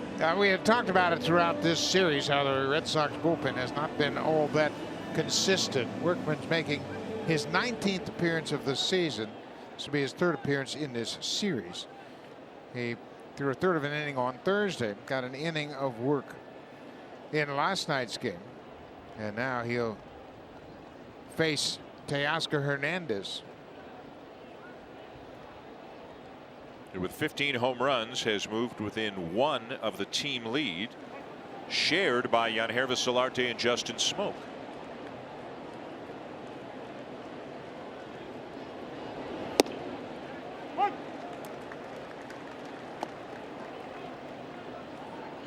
A walk back in the first, the home run in the third.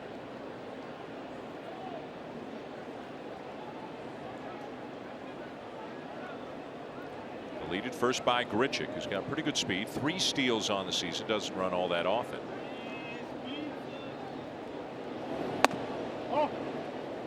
Hernandez has only had 1 at bat against Workman, but he hit a home run off him. So he's got a pretty good visual facing Brandon Workman. And he's had 2 good at bats so far, a walk and a home run.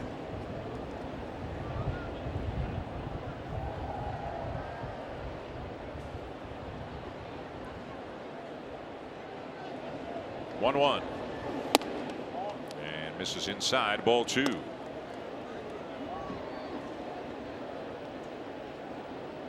Hernandez still getting adjusted to the fact that as there's more of a book out on him, he feels that right-handed pitchers are just throwing him a ton of sliders away, trying to get him to chase, not challenging him with as many fastballs as he used to see.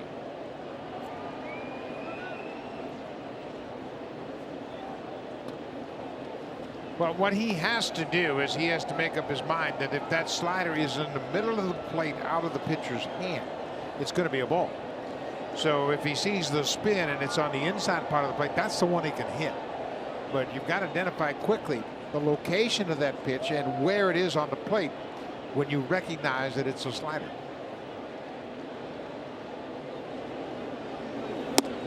Well, that's a tough call. Looked like that ball was off the plate outside. Slider catches the corner, 2-2.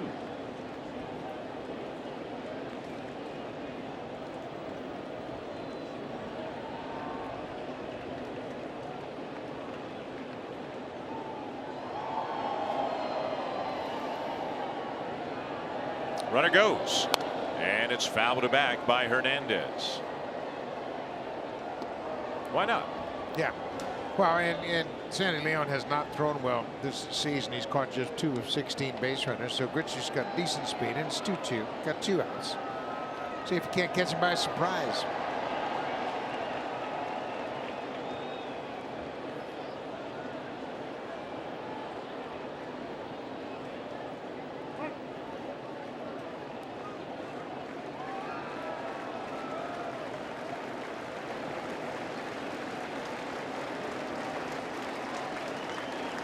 Not going here. And it's 3-2 now on Hernandez. So now Grichuk will be moving on the pitch. Well, you would think that the scouting reports suggest don't throw Hernandez a fastball in this situation, even though Smoke is on deck, because he can put a charge in a fastball. So I wouldn't be surprised if they throw him a 3-2 breaking ball with 2 outs. Moreland stays on the bag, holding on to Grichuk. I don't think Hernandez will hit the ball down the right field line. They want to keep him close at first. There he goes, and the 3-2 swing and a miss, and he got him down and away. Workman strikes out Teoscar Hernandez, and the Blue Jays will leave a man on here in the top of the 5th.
The World Cup on and the televisions in there, and one Blue Jay who got caught up in it was Marcus Stroman. It was last off season that Stroman got the soccer bug.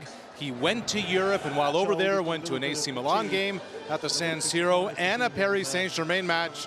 The spectacle blew him away, the coordinated chants, the pageantry, the passion from the fans there.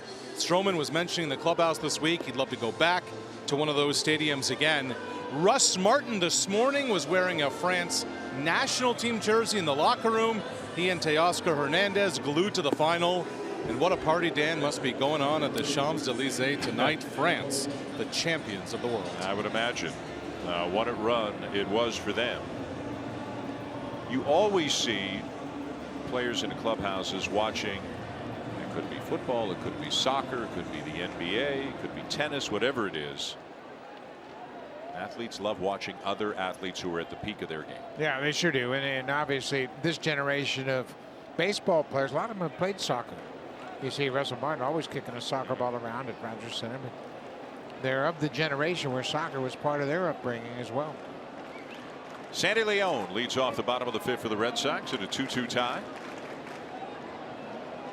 Stroman has had 76 pitches through 4. Remember, he had to throw a lot of pitches in the first inning. He's been very good.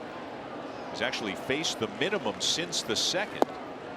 But still at a pretty high pitch count because of all the work he had to do in the first.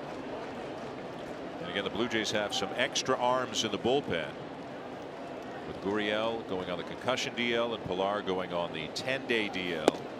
Jaime Garcia was activated. Ryan Tepera, instead of throwing an inning in Double-A today, turned around and came back from Portland, Maine, and is back on the roster now. So he is available, because a number of the guys who have been here all along, they have been worked hard in recent days. The rotation has not been giving the Blue Jays many innings. Leon to the opposite field, going back. Hernandez, and it's over his head and hits right at the base of the wall. And into second is Leon, as Hernandez showed his inexperience playing here at Fenway Park on a ball that was catchable had he been a little bit more comfortable in his surroundings. Yeah, the ball was slicing off the bat of the left-handed hitter, and he got too far underneath, and that ball actually hit the base of the fence. A very makeable play for Hernandez. He turns, and you can see it bounces right at the base of the fence. If he goes back another stride, it's going to be very easy for him to catch it.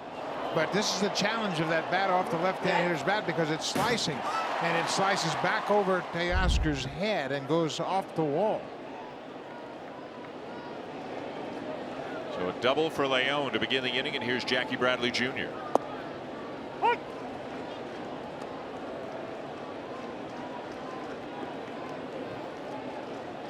Bradley with the fly ball to right field, his first time up.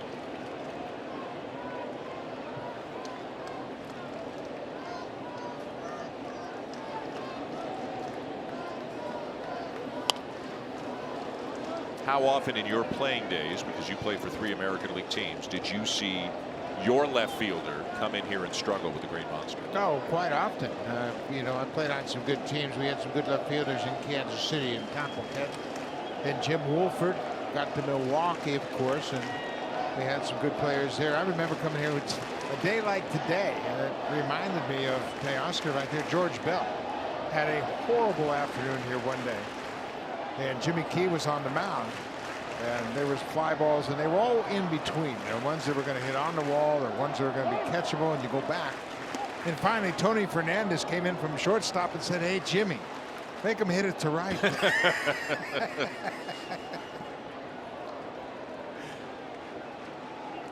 2-strike count on Bradley. But so many factors here. The sun on this bright Sunday afternoon, the wind blowing, and then that spin off the left-handed hitter's bat really challenged Teoscar in left. Now Martin and Stroman will have to have a conversation. Now, back when you played the outfield they had here in Boston, they were here forever. And look at this group. This is some kind of the recent picture, obviously a reunion.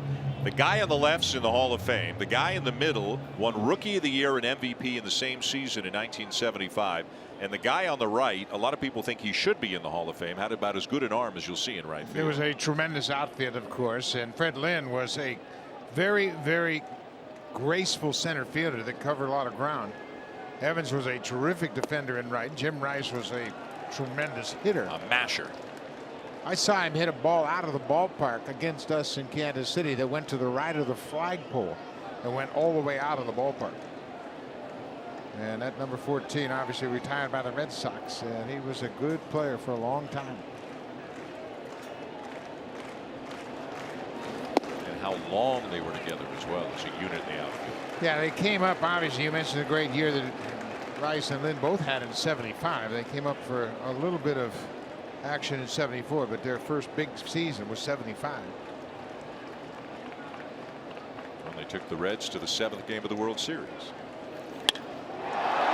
Bradley hits one hard to center field, over the head of Grichuk, off the wall on the fly. Leon will round third, coming to score. Bradley slides into second with an RBI double, and the Red Sox have the lead.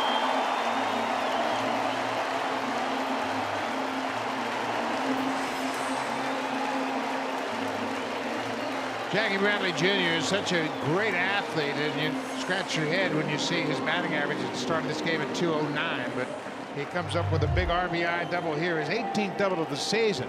Sandy Leon doesn't have any speed at second. He's got to make sure it's over Grichuk's head off the wall, and once it is, He motors around third, and Grichuk's so deep in center they don't have a play at home or at second.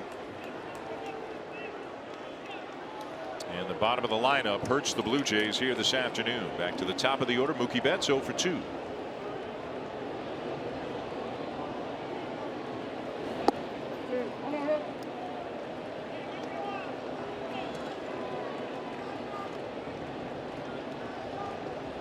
Ground out in the first, strikeout in the second. Still trying to extend that hitting streak. Came in on a 12-gamer.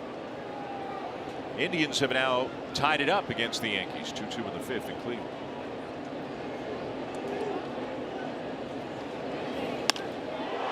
Fly ball to right. Smith back, but there's room. He will make the catch, and Bradley will tag and easily move to third base.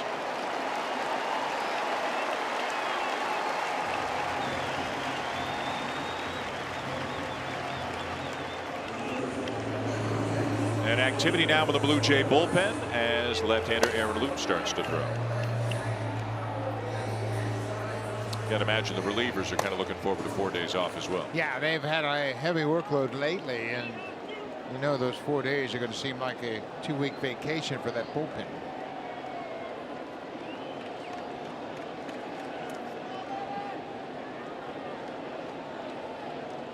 And as Xander Bogaerts comes up, the infield comes in for the Blue Jays. Runner at third, one down, and the Blue Jays down 3-2. Want to cut down this run at the plate if they can. Don't want to fall any further behind.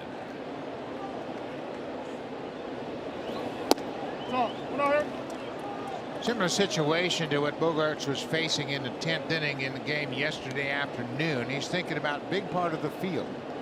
Get something out over the plate. You don't have to think about pulling the ball in this situation. You want to get a fly ball at least to the outfield. Center, right field. In that direction, you can see his body language is angled in that direction. So that's what he's thinking about doing, getting a ball out over the plate. And right now he's shaking his head at himself because he's a little bit jumpy on that last pitch. So this is an RBI situation, and he has really stepped up this year. Driving in runs. He's got 62 ribbies to this point. Russell Martin and Adrian Johnson, the home plate umpire, having a strike zone conversation. The 2-0.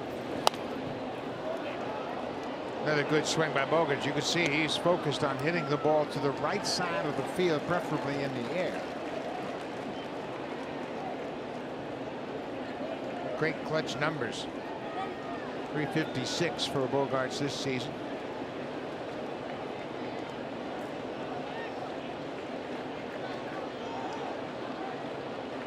Two balls and a strike on the Red Sox shortstop. Boston leading 3-2, bottom 5. And a ground ball off Stroman to Diaz. Throw to first. And that was the only play that Diaz could make. They will get Bogaerts, but the run comes in to score to make it 4-2. And now let's see if Stroman is okay. Well, Marcus is a terrific fielder, but that shot was hit so hard back to the mound. I don't think he got a glove on it.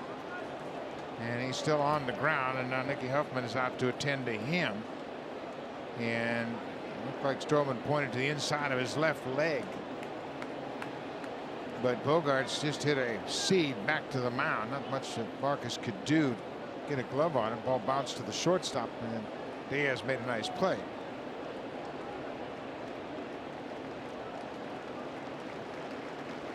Well, looks like he's convinced them he's okay. Very quickly here. Let's get another look.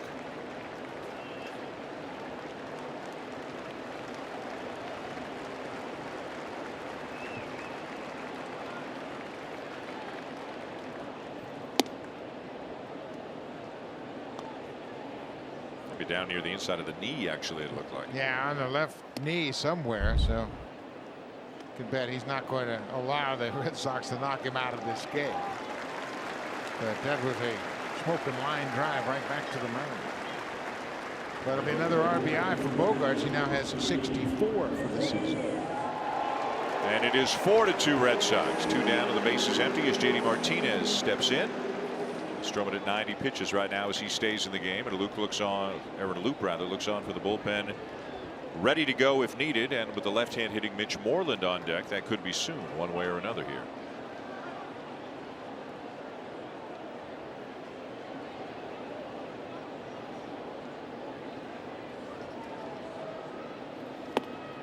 Randall Grichuk playing JD Martinez well over towards right center field, and Martinez has big time power to the opposite field. He can hit the ball to the triangle. He can hit it into the bullpens. Not just a guy who takes advantage of the monster in left.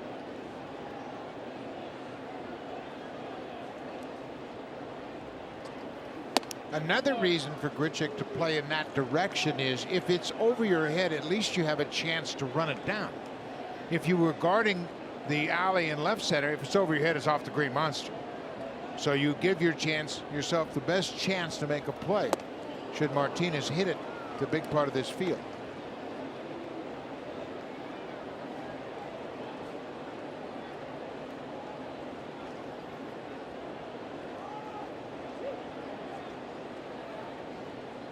That's pretty good right there for a power hitter. Well, especially in this ballpark where a right-handed hitter might think a little bit too much about the green monster. To right field, but not deep. Smith makes the catch, and that's all for the Red Sox, but they tack on a couple of runs and lead 4-2 at the end of 5.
Here's the deal, just in time for the All-Star game. For $39.99, you get MLB.tv to watch every out-of-market regular season game live or on demand. The subscription includes MLB At Bat Premium, so you can watch live baseball on your favorite supported devices.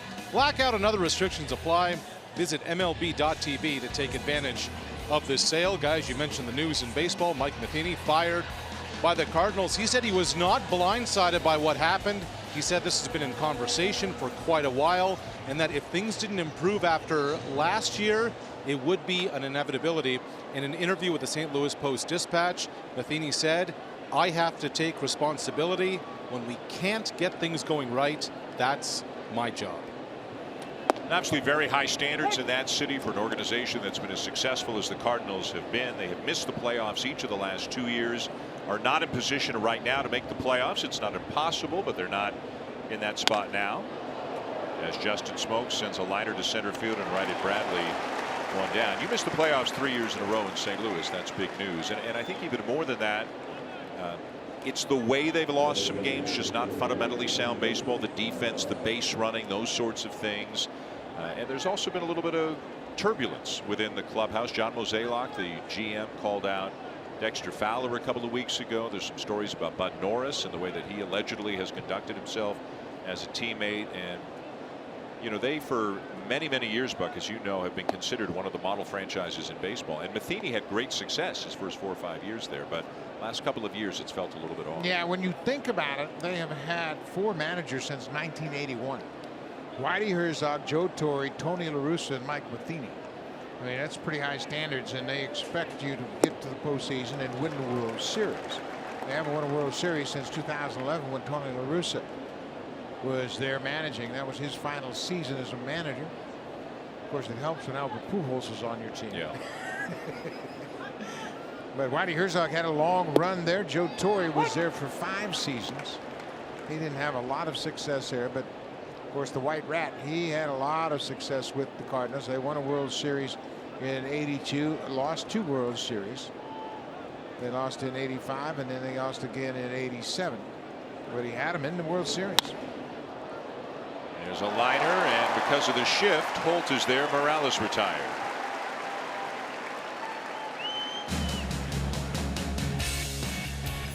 Take on any project with Home Hardware, proud partner of the Toronto Blue Jays. Here's how. 2 down here at the top of the 6th inning. The Blue Jays batting and trailing the Red Sox 4-2 on what has stayed a sunny afternoon. We heard there was a chance of a brief thunderstorm at some point, but so far so good. Here's Russell Martin. It'll be interesting to see with the Matheny firing. Does that signal that the Cardinals are maybe sellers this year, or are they still going to try to recover whatever they can from this year and become a contender in the second half? Martin bounces one into center field for a base hit.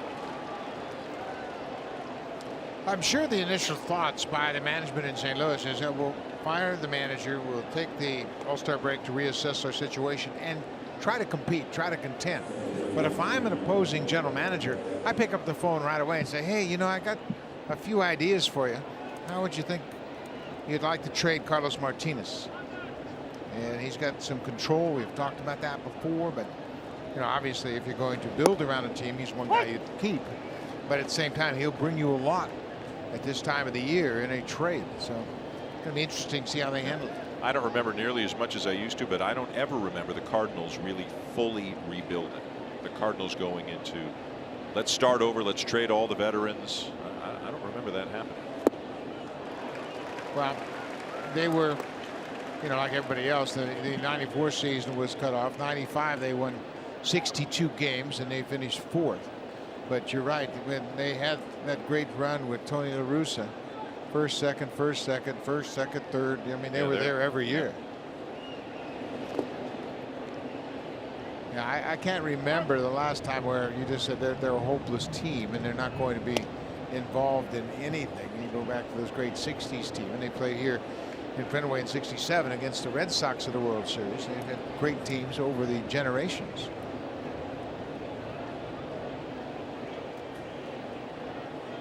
One ball, 2 strikes. The count on Devin Travis, who's 0 for 2.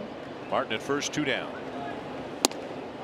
Outside, 2 balls, 2 strikes. One final thought on the Cardinals. I think 76, 77, 78, in that era, they were down. And then that's when Whitey Herzog left Kansas City and went to manage the Cardinals in '81.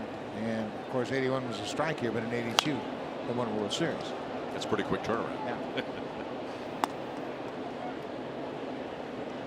Going to be a lot of action over the next couple of weeks. Could start anytime. Who knows when the trades will start? If we'll see some before the All-Star game, after the All-Star game. Who knows if John Gibbons will be managing exactly the same group of players on Friday that he's managing today. Swing and a miss.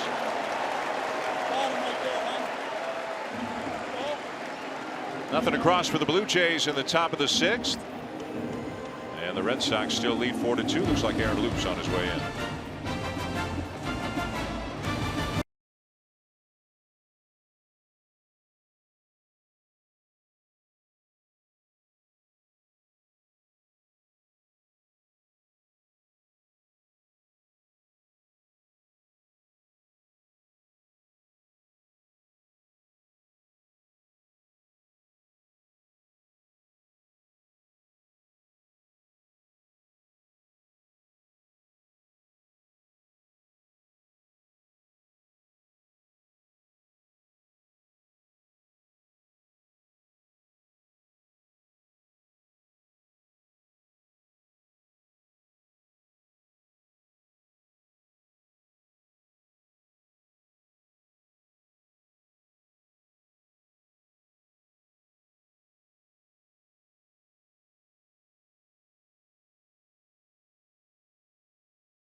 50 partner destinations around the globe. Join today at westjet.com/rewards. Bottom 6, Red Sox 4, Blue Jays 2, and the new pitcher for the Blue Jays, left-hander Aaron Loup. Aaron Loop's in here to face Mitch Moreland, who's leading off the inning, and Loop making his 45th appearance of the season. He's pitched in this series. He pitched on Friday night. Just 1/3 of an inning. He threw one pitch in that outing. That's about as economical as you can get. So this is just his second appearance in this 4-game series.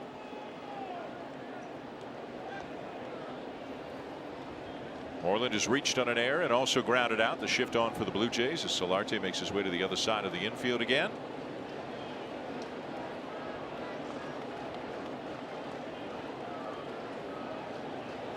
And here we go, bottom 6. With the first pitch strike.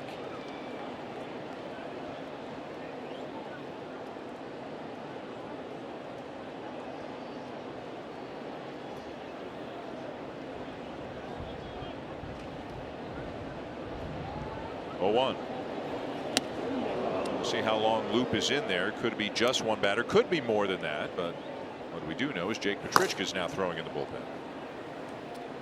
Yeah, I don't think they have to ask a lot of any of their reliefs today because they have so many bodies down there. And you could bet we're going to see Ryan Tepera pitch in this game. Hopefully it's in a situation where the Blue Jays have the lead.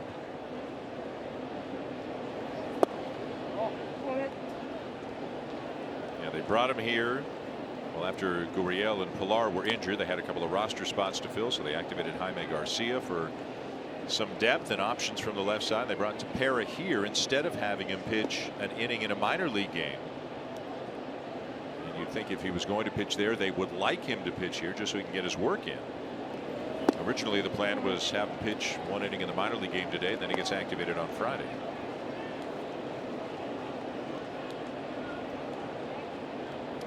And that'll help. But of course, as Tepera comes back and maybe Estrada gets closer, now Pilar's out for 6 weeks, and now Gurriel's out for an indefinite period of time.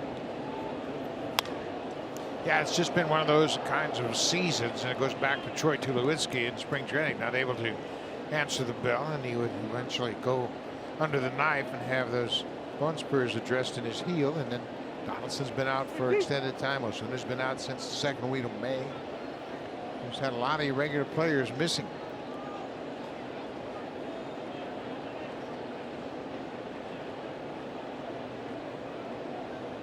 Three and 2 the count. And down and away ball 4, a leadoff walk to Moreland.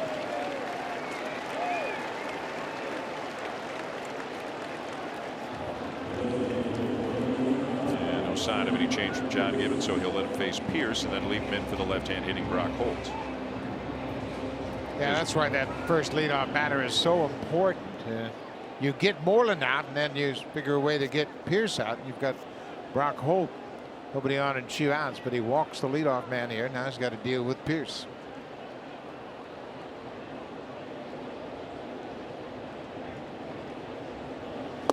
Swing and a miss, 0-1. Pierce has reached on a fielder's choice and struck out today.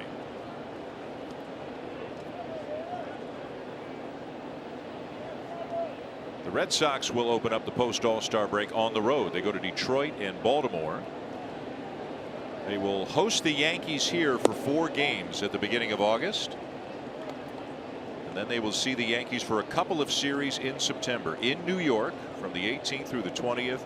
And the regular season will wind up with the Yankees here for 3 games the last week of the season.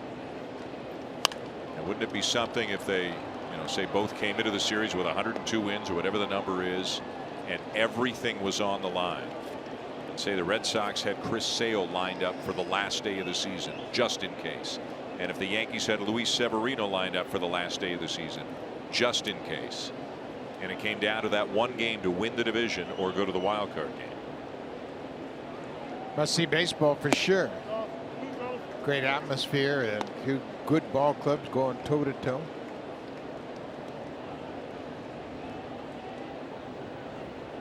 Red Sox 3.5 up. Both teams having outstanding seasons. Both teams figure to be active in the next couple of weeks before the trade deadline. Hit him. Man, oh man. Steve Pierce is having himself a painful series with his ex-teammates. First Jay Happ gets him, now Aaron Loup gets him. Yeah, and after he got hit in his first at bat on Thursday, he stayed in the game for a while, but came out. He's almost laughing at it, like, what more can I do here? Trying to get out of the way of this inside pitch. It looked like a slider all the way inside, and that one caught him on the back leg. The other one was on his left leg. This one hits him on the right knee. Just couldn't get out of the way of that pitch. He's probably saying to Justin Smoke, come on, man. What did I do to you guys? So 2 men aboard with nobody out, of the Red Sox already leading 4-2. And Aaron Loup still looking for his first out here. Brock Holtz, the batter, he's 1 for 2.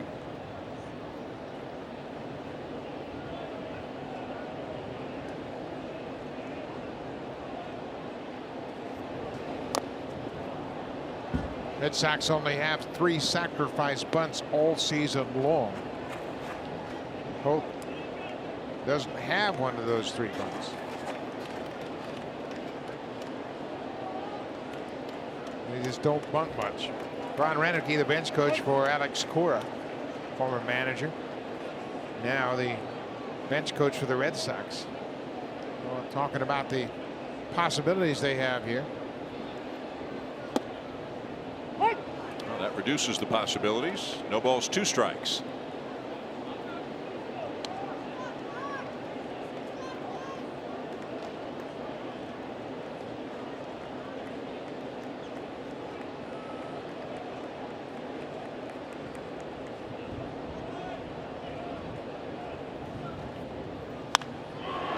Down the right field line. This could be trouble. It is foul.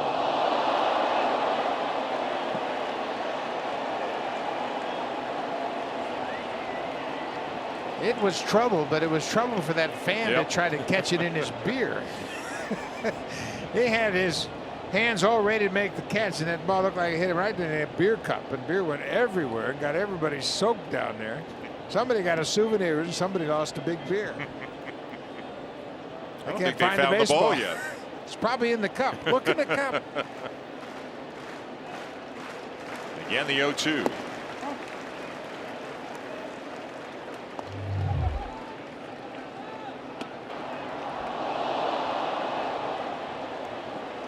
So nobody has seen the baseball. Where's the baseball? How do you lose baseball? Where's the baseball?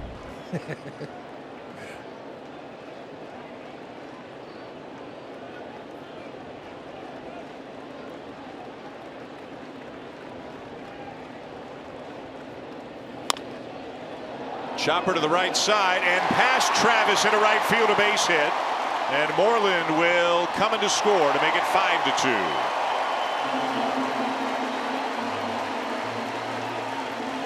When you look at Betts, Bogarts, Martinez, Moreland, Pierce, and then Brock Holt comes up with another big hit, and Aaron Loup came in to start the inning, did not record an out, faced 3 batters, and gives up a run on a hit.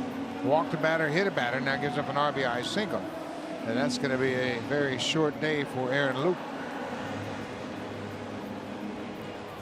So Jake Petrichka is on his way in. The Red Sox have extended the lead here in the bottom of the 6th.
from the game at Camden Yards, but not why you may think. The Orioles and Rangers have just resumed play after a 26-minute rain delay, but because the infield is so sloppy, the Orioles not taking any risks. Machado out. Tim Beckham has taken his spot at short, Dan. You know what? It's one of those, it is what it is. They got to protect that asset. They got to trade Manny Machado. They don't want to risk anything.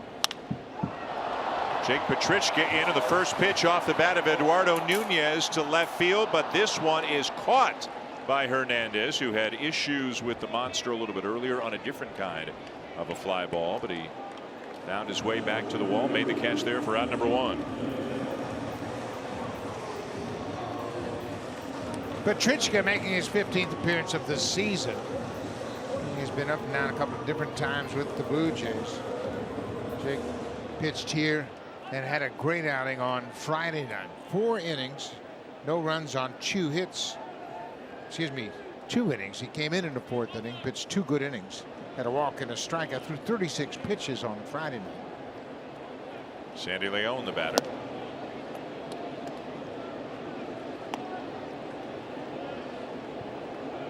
León had a base hit in the 2nd and doubled and scored in the 5th.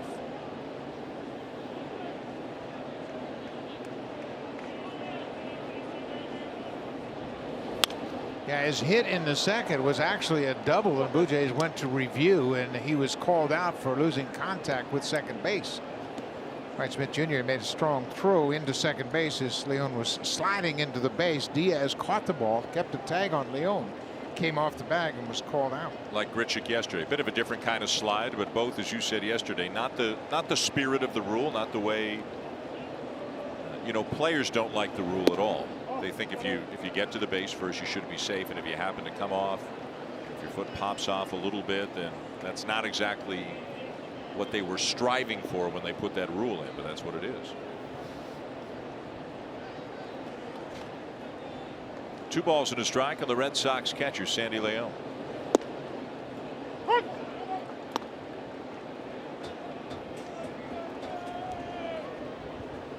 It was tied at 2 until the bottom of the 5th. The Red Sox got a couple off Marcus Stroman. They've added 1 here this inning, charged to Aaron Loup. And lead 5-2 right now, looking to go to 68-30 heading into the All-Star break. Some pretty good hacks up there. Yeah, and we talked about it at the start of the show how he's catching his 5th straight game. He's caught 7 of the last 8 with the injury to Christian Vasquez. He's going to get some more catching duty, but you know, most of the time he has split time with Vasquez, and this season Vasquez has done the majority of the catching, but now he's on the shelf for about 8 weeks with a fractured finger.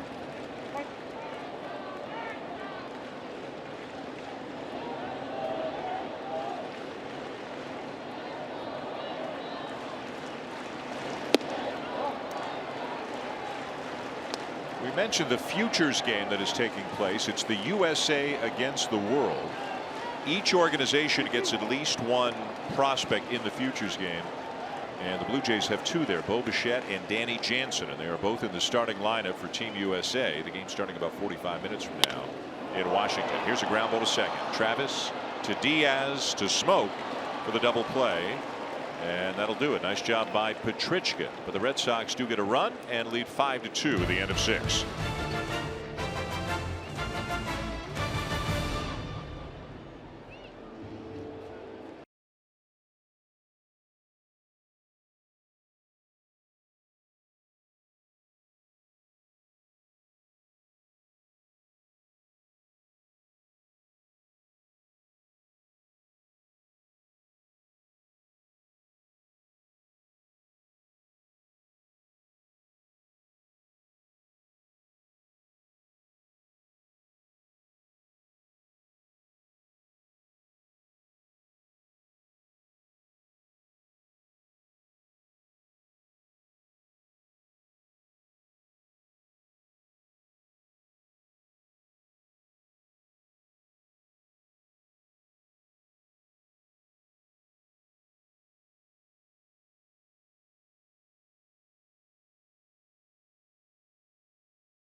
Jr., who has long been an admirer of him.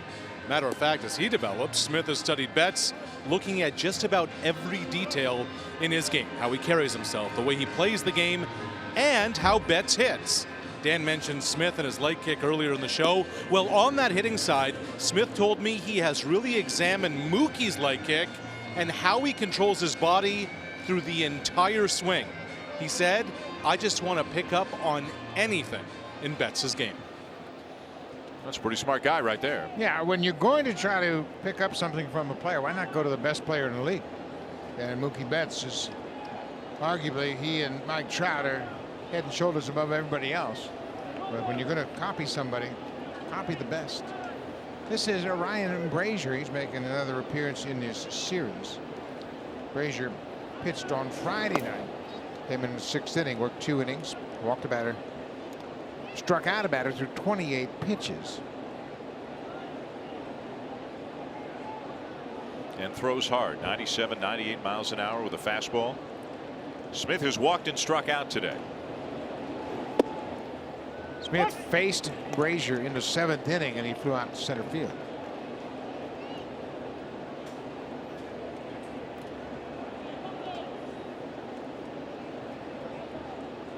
You know, one thing about if Smith stays with the team in Pillar's absence, if the outfielders are Grichuk, Hernandez, Granderson, Smith. Granderson and Smith are both left-handed batters. One of them's going to have to play against lefties, and I think it's going to be this guy most of the time. I think they're, and who knows, Curtis could be traded by tomorrow. We don't know. Granderson could be gone. But if Smith is here with this group of outfielders, I think he's going to play against lefties. Yeah, I agree with you. I think you have to find out what you have in Dwight Smith Jr. And I think it's an opportunity to say, okay, let me see what this kid has. Can he be at least a 4th outfielder, maybe even a regular outfielder? But I think he's got a long way to prove himself yet. But the early signs have been pretty positive. Right to the third baseman, Nunez. 1 down. Let's check in with Jamie.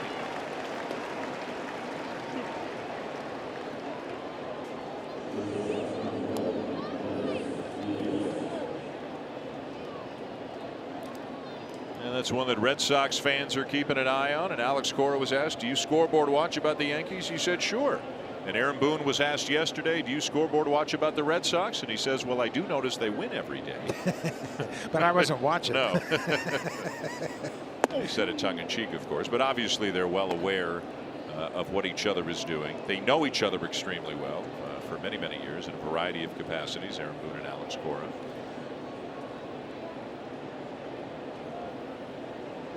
Aledmus Diaz is the batter. And this one is popped back foul and headed possibly just below the roof. Bounces back down under the screen as Ryan Tepera is getting ready to come in next half inning.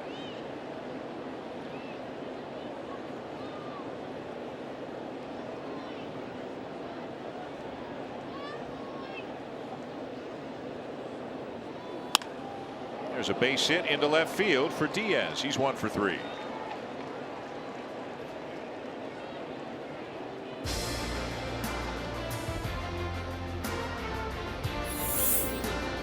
At the Honda Checkered Flag event, the real victory lap is the drive home.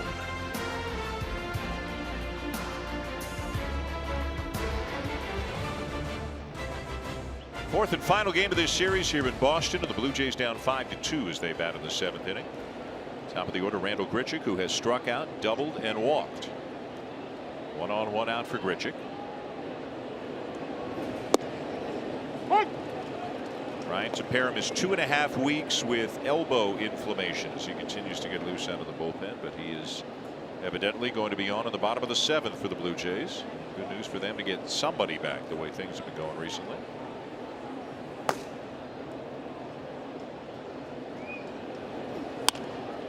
And Grichuk with a base hit into left field. Back-to-back singles, and that pushes Diaz up to second. Randall with a 2-hit game. He's 2 for 3 with a walk, and I mentioned the fact he's going to play a lot of center field in the absence of Kevin Pillar, and you'd like to see the consistent as bats from Randall.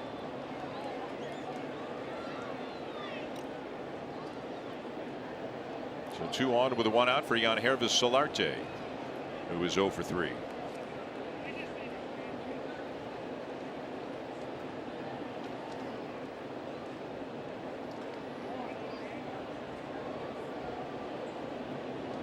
And just 3 for 23 on the road trip.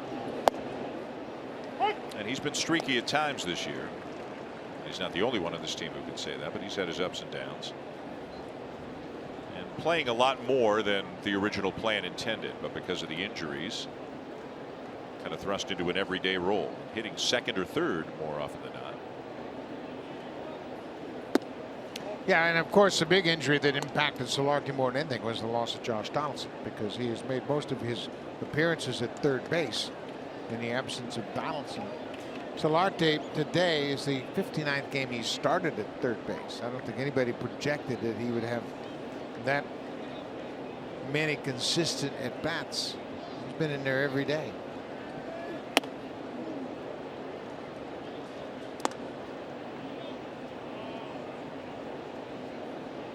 He's one of these guys who's kind of in a gray area in the middle. You've got some guys who are free agents at the end of the year, and obviously you look to try to trade those guys in case they're not back next year, or you want to move in another direction. You get what you can for them, but he's under control for 1 more year with an option for the year after that. Big swing and a miss, 2-2. And I would imagine the Blue Jays have gotten some phone calls about Solarte, but the question is it worth making the move? Are you getting enough to warrant being willing to trade him, as now Leon heads out to the mound? Well, after that last mighty swing by Solarte, Sandy Leon, the catcher, never even hesitated. I think he felt like Solarte had an inkling of what pitch he was going to get. He took a home run cut, and Leon went right to the mound. And as he went to the mound, Bogaerts came in from center, sensing that they were going to switch the signs.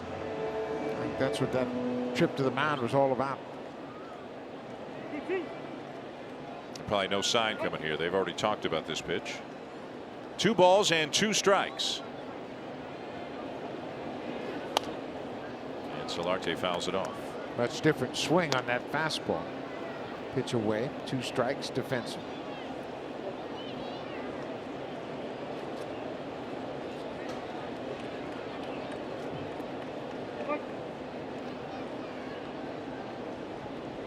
At second, Diaz. At first, Grichuk. Solarte representing the tying run here in the 7th. And a broken back ground ball back to the mound to Bogaerts, one on to first, double play.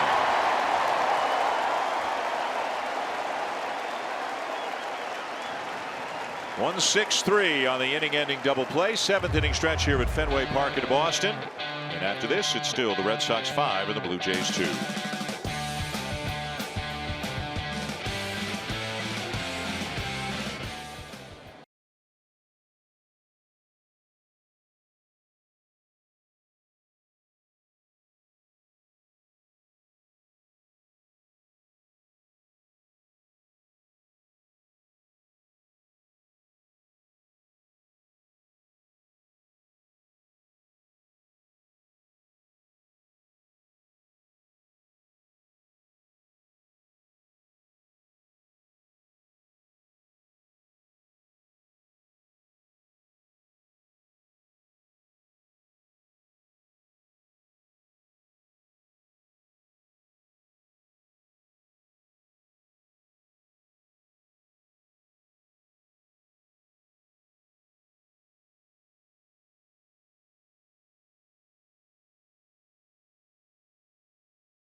This copyrighted telecast is presented by authority of Rogers Blue Jays Baseball Partnership and may not be reproduced or retransmitted in any form. And the accounts and descriptions of this game may not be disseminated without the express written consent of Rogers Blue Jays Baseball Partnership. Well, the last couple of days, not a lot of good news for the Blue Jays. Losing on the scoreboard, losing players to injury. But here's a bit of good news as Ryan Tepera returns. Yeah, and they need him back. Obviously, you mentioned he missed a couple of weeks off the DL. He's had a good season. ERA just under 3. He has 6 saves this season. The opponent's average of 246. He had a little bit of a elbow issue. He had inflammation in his elbow. They needed that to quiet down, and then he started to reboot again, and now he's back and ready. He was supposed to go, as Dan mentioned earlier, down to AA and throw an inning today. So instead of that, they said, you know what, why not just pitch right here? And that's what he's going to do here in the 7th inning. Part of an 11-man bullpen, at least for today. Obviously, some changes will be made coming out of the break. Although if Marco Estrada's not needed until the 4th game after the All-Star break, which is the plan, they can keep an extra reliever around for a few extra days, but other changes will need to be made. Here's the line on Marcus Stroman this afternoon. 95 pitches, and that pitch count really took a hit in the 1st inning. Devin Travis committed an error on a ground ball off the bat of Mitch Moreland. That continued the inning, and he would eventually face 7 men in the 1st inning. Gave up a home run to Bogarts. He pitched 5 innings, as we mentioned, 3 runs on 5 hits, walked the batter and struck out 4. He kind of righted the ship a bit after the 1st inning, settled down, did a pretty nice job until they got 2 more runs in the 5th inning off Stroman. And Tepera's first batter will be Jackie Bradley Jr., who flied out to right and has also had an RBI double. Tepera hasn't pitched since the 27th of June down in Houston.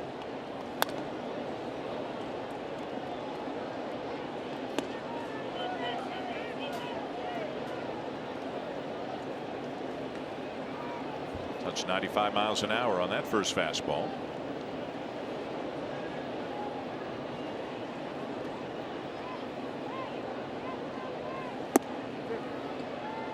Just down and in, a ball and a strike. And 95 again, so that's encouraging to see the first 2 fastballs both at 95. After Bradley, it'll be Mookie Betts and then Xander Bogaerts. Shift on for the Blue Jays. Diaz alone on the left side of the infield.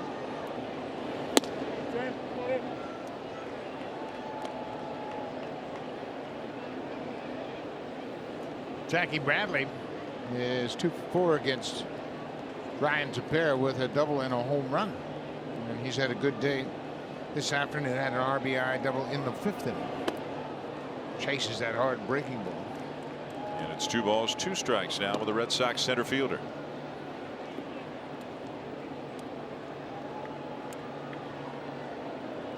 Yankees and Indians still tied at 2 there in the 7th. Looks like they're back underway, as we mentioned a little bit earlier in Baltimore. Machado out of the game, but due to the rainy conditions. It's chop foul. And Pete Walker is on the phone again.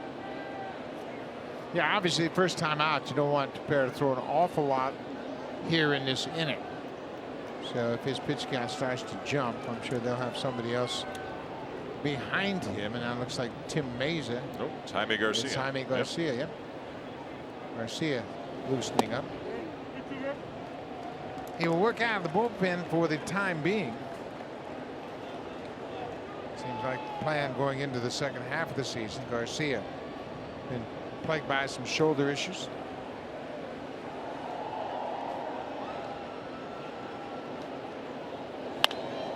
Popped him up.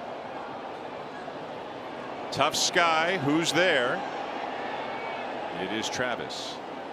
Devin did a nice job. Once he identified where that ball was, he called everybody off and took charge of the pop-up. Solarte was in the shift, so he was the next closest infielder to the pop-up. But he goes out, he locates it, he looks at Solarte, and then he takes command, says, I got it. Everybody clear out of the way, including you, Mr. Umpire, Brian Gorman.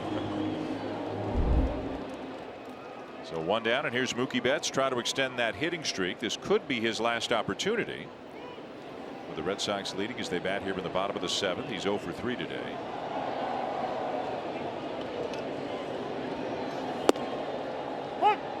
for a strike.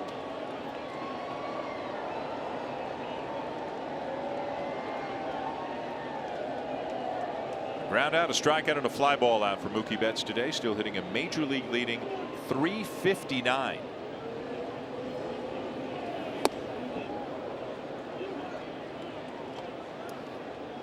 As Dan mentioned, Betts with a 12-game hit streak. That's the longest active hit streak in the majors. Starting Marte has an 11-gamer. And then Altuve and Gurriel in Houston, they both have 11-gamers. And J.D. Martinez, he's got a 10-game streak on the line as well. Makes you appreciate not just DiMaggio's 56, but even the guys who got into the 30s, or on rare occasions, a few guys got into the 40s. You know, you look around, the longest hitting streak in the majors is 12 games. Yeah. It's a tough game because you're facing different pitchers. Right. That's the biggest challenge and the biggest difference nowadays between the time when DiMaggio had that 56-game hit streak.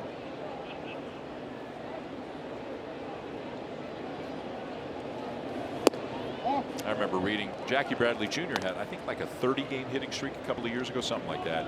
And he faced something like twice as many pitchers during his 30-gamer as DiMaggio faced in his 56-game. Both fewer teams, plus you didn't face this reliever and that reliever. You got the starter probably for the whole game back then in 1941 when DiMaggio had a streak. Not to take anything away from 56 games. No, not at all. But it was certainly different because DiMaggio didn't have to face the setup man and the closer. He faced the starter, and the starter would stay out there until his day had come to an end. And you know, second, third, fourth at bats, he's running out of gas. He's a different pitcher than he was at the start. But it's a record we'll never see broken, I don't believe. 3 balls, 2 strikes on Betts.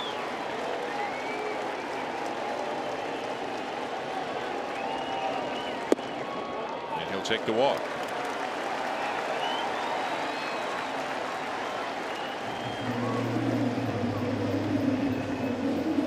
So Tepera's now thrown 13 pitches, faced 2 batters, got 2 more righties coming up, and then a lefty in Moreland, which may be what Garcia's getting ready for. You would imagine Jaime Garcia needs a little bit more time getting loose than your typical reliever, because he is not your typical reliever. In fact, Garcia in his major league career has only made 11 relief appearances, and 9 of them were in his rookie season of 2008. The other 2 came 2 years ago with St. Louis, so this is an adjustment for him. Xander Bogaerts the batter.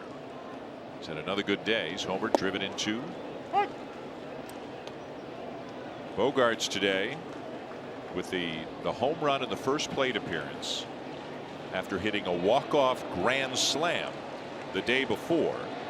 The first player in baseball to do that since Alex Rodriguez did it in 2007. A walk-off a game with a grand slam and then a homer in your first at bat the next time up.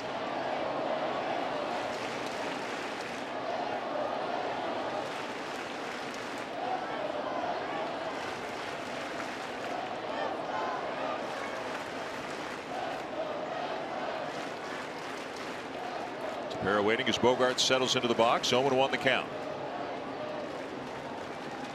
That's always a threat to run. He is 17 for 19 this season. Yeah, and his speed is a dimension that not many players have, where he can do everything to beat you. He had a big stolen base in the 8th inning of the game yesterday.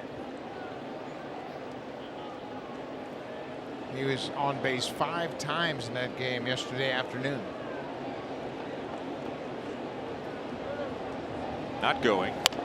A little squibber that might come back fair, and it just stayed foul. A little reverse spin or English on that one. That one came pretty close to coming back fair. And Smoke picked up on it right away. He stayed right camped out at the bag, let the ball come to him, hopefully that would spin back into fair territory. Watch Smoke react to this ball. He says, okay, it's off the end of the bat. I'm going to just go over and get in front of the base. If it goes back in fair territory, it's going to be an easy out, but it just hung up into foul ground. So it's now 0-2 on Bogaerts with J.D. Martinez waiting on deck.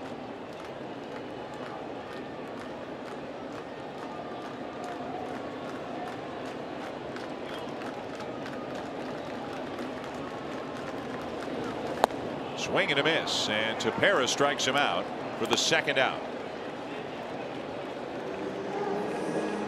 The early returns on Ryan Tepera. Pretty encouraging, seeing the velocity and the movement. Yeah, the velocity has been good, and the break on his slider has been equally as good. And you can see, strike the ball, breaking ball, gets it down and away from Bogaerts for the strikeout. Well, let's see how he can do against J.D. Martinez, and this would undoubtedly be his last batter one way or another. Garcia's ready in the pen, left-hand hitting Mitch Moreland's on deck. Martinez 0 for 2 with a walk.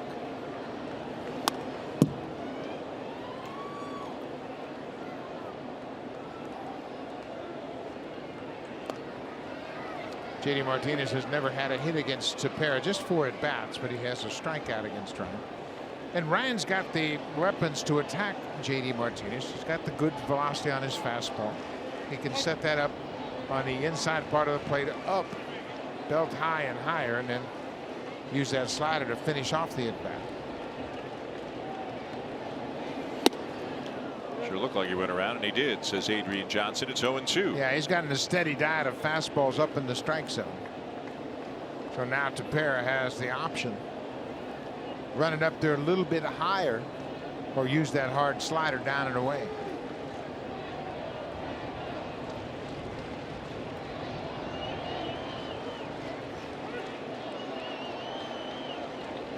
Betts is running, and it's fouled off. It's funny, you never used to run on an 0-2 pitch because you were worried about a pitch out, but now the teams don't run that much anymore. Nobody pitches out much anymore, and 0-2 is actually kind of a frequent running count, and one of the reasons is Mookie Betts says, well, if I get thrown out, it's a fresh count for J.D. Martinez next inning anyways. Yeah, the velocity has changed a lot because 0-2 in a running era, you'd pitch out. Nobody even think twice about it. And then you might even pitch out 1-2 if you had a guy that you knew was going to run. Let's see if he's going again. He's got their attention.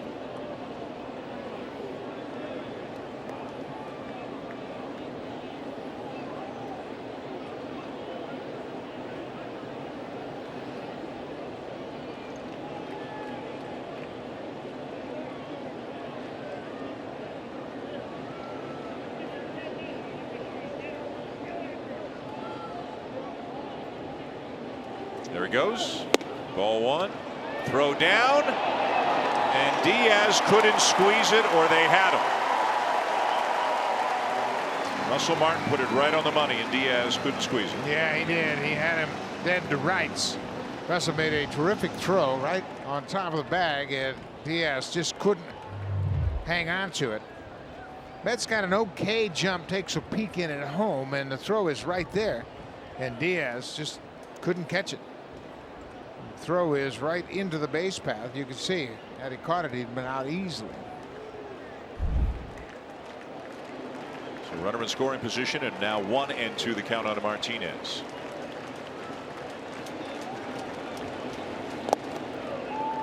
Picked by Martin. 2 balls, 2 strikes.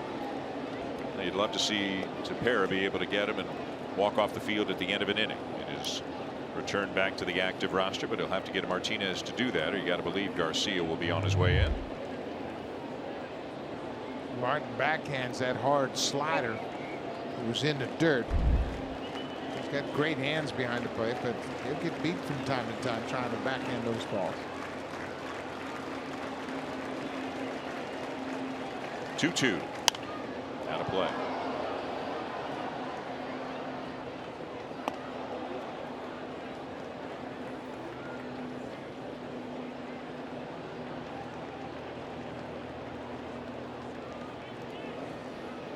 Already easily the American League leader in RBIs. How about the year Mitch Haniger's having for Seattle? Yeah. Dealing with a lot of injuries last year. Yeah, he came out of the chute last year swinging the bat well, and then he had all those injuries that set him back. Pop back foul. Tepera is getting his work in. He's up to 23 pitches in his return to the active roster.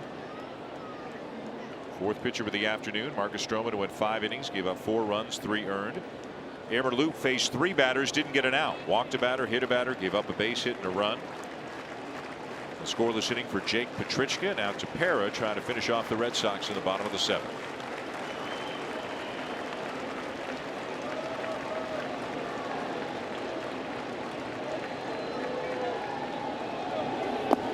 Full count. Runner going. Throw to third. And Solarte applies the tag on Betts, who is out at third base. So they don't get him at second, but they wind up getting him at third, and that is all for the Red Sox at the bottom of the seventh. Tepera's afternoon is done. End of 7. One more look going to break. Solarte coming over, making the play, tagging out Betts, inning over.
Flag event. Check out their all-star lineup. We're back to the third inning with Randall Grichuk in second. Teoscar Hernandez facing Brian Johnson. Gets a breaking ball. He hits it high over the wall in left field.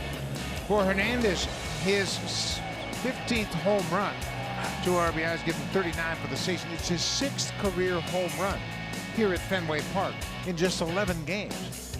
It's the second most home runs he's had in a major league ballpark. He has 12 home runs at Rogers Center in 55 games, but he has really enjoyed his time here at Fenway Park.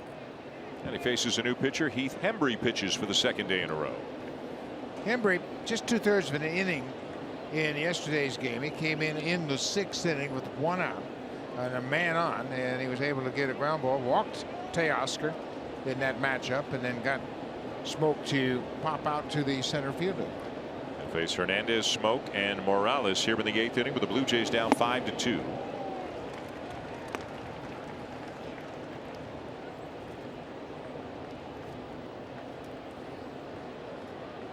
Indians have now gone on top of the Yankees 3-2 in the 8th inning. Boston wins and the Yankees lose. It'll be the biggest divisional lead for the Red Sox since April the 26th. They had a 4-game lead. They're up 3.5 right now.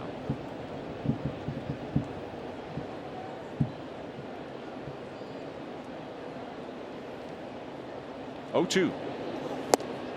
And he makes quick work of Hernandez.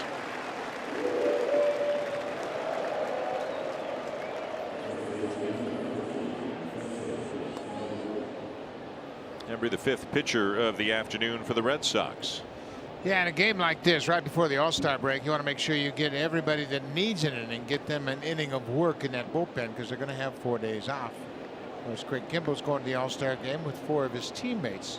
Red Sox will send 5 members of their roster to the All-Star game in Washington. And the Blue Jays likely to see Kimbrel for the 3rd time in 4 days here in this series if things keep going the way they're going.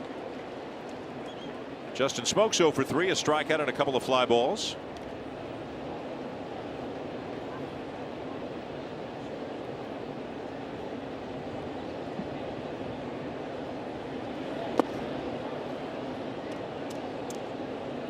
Smoke an All-Star a year ago for the Blue Jays. It'll be Jay Happ this season.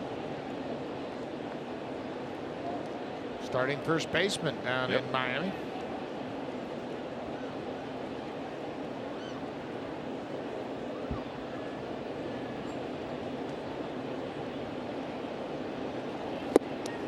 1-2.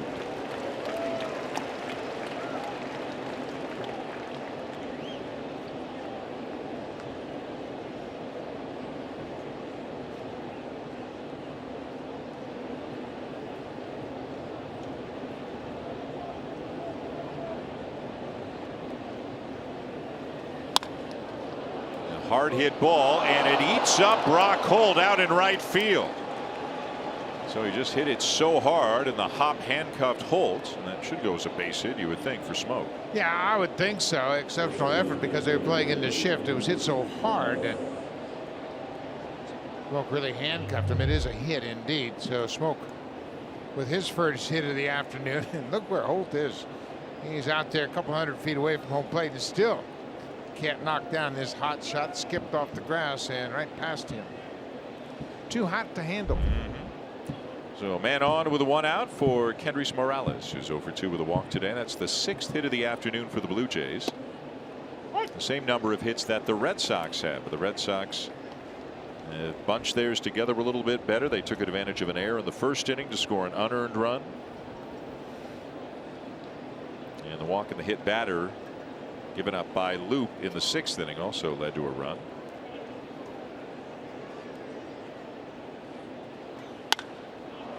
A high fly ball to center field. Bradley's got lots of room out there, makes the catch, 2 down.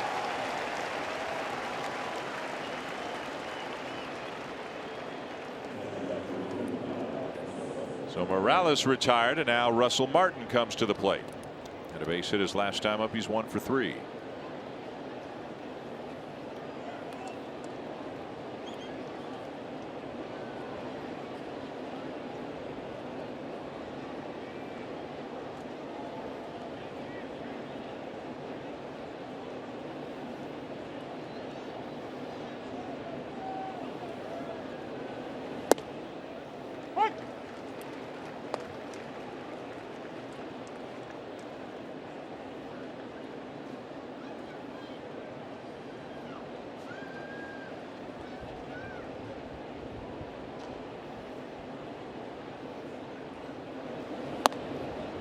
And quickly 0-2.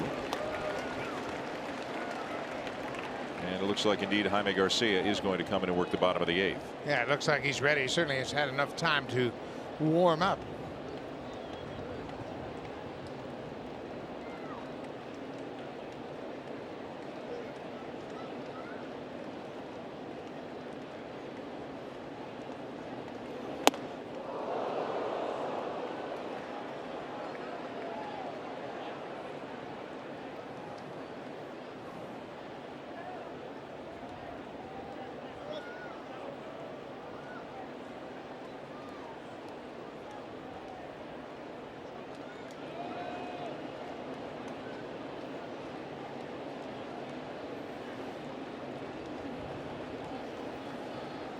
The 1-2.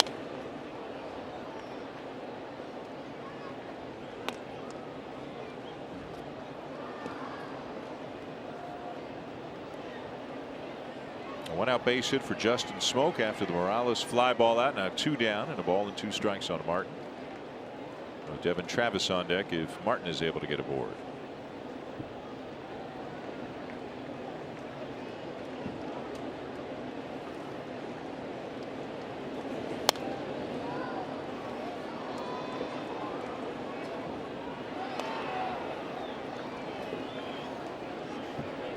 Obviously, it's been a disappointing first half for Russell Martin coming into this game, batting just 172. He's got a couple of hits against Hembree in the past. He's averaging 175. That's certainly not what he expected to be hitting at the All-Star break, that's for sure. Up the middle, Holt's got it. The flip is behind Bogaerts. Everybody is safe. And again, that should go as a base hit for Russell Martin, and the inning will continue, and that's going to bring the tying run to the plate. 2-hit day for Russell Martin. Ball went right over the mound, and Brock Holt was able to glove it, but kind of a desperation throw back over his shoulder, trying to connect with shortstop Xander Bogaerts. And Holt ranging far to his right, but you can see the flip back across his body, not nearly close to second base. And now here's Travis 0 for 3. A swing of the bat could tie the game right now. 5-2, 2 on, 2 out. All is quiet in the Red Sox bullpen. Broken bat, liner into right field will get down for a base hit. Smoke will have to be held at third, and the bases are loaded.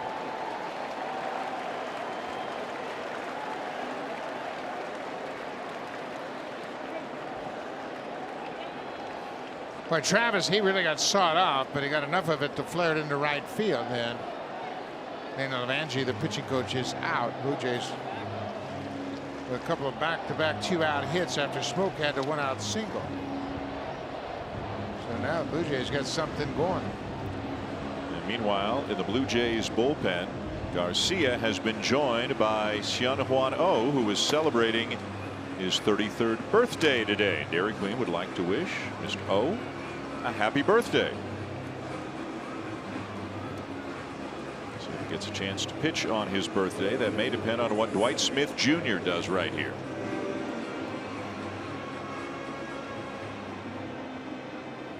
Smith has walked, struck out, and grounded out. You got to believe he's going to be geared up for a first pitch fastball. Yeah, and Levangie went out to help Heath Embry and remind him about the young hitter. Give him a full scouting report of how they hope to attack him. You would think he's going to get a breaking ball early in this at bat, but he loves to hit the fastball.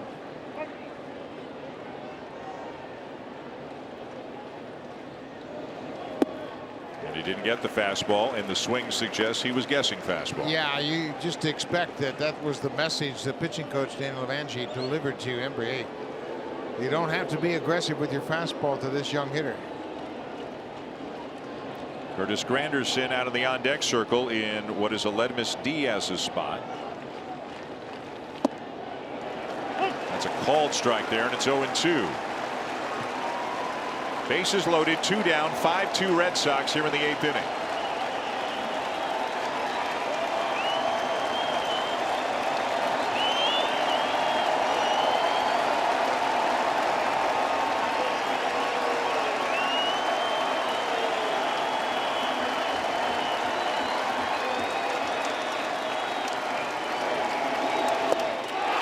Got him on 3 pitches.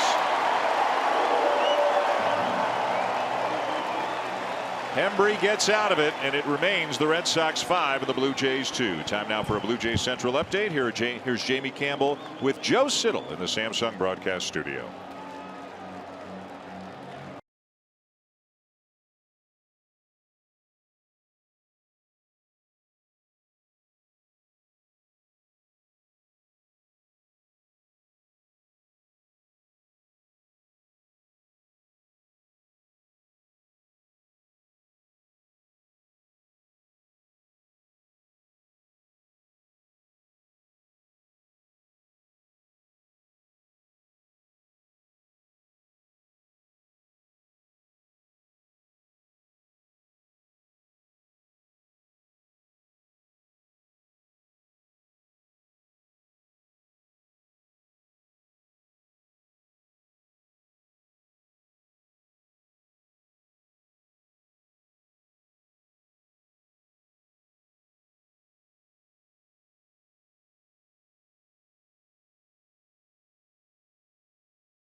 Presented by Bacardi. The next one, Friday, July 20th.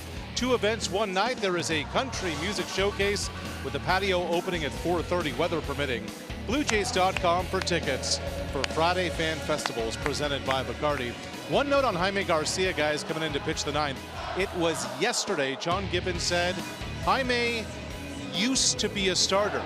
So that may give you some indication on how the Blue Jays plan to use him for much of the second half. Yeah, Rash, it doesn't sound like this is temporary. Again, if a couple of starters get traded, they may need to turn to him to go back into the rotation. But you know what, Buck? They also might be thinking maybe if he comes out and has 3-4 really good outings as a reliever, maybe there's a bit of value there and they might be able to move him.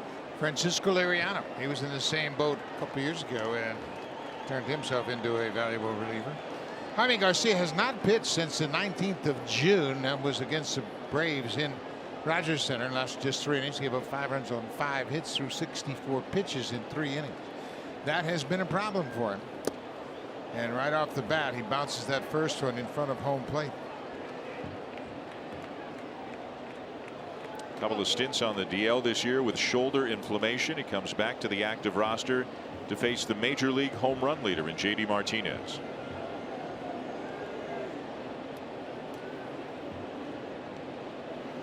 Good outing for Ryan Tepera to get back into action. Tepera walked a batter, struck out a batter. And way off with his first 2 pitches.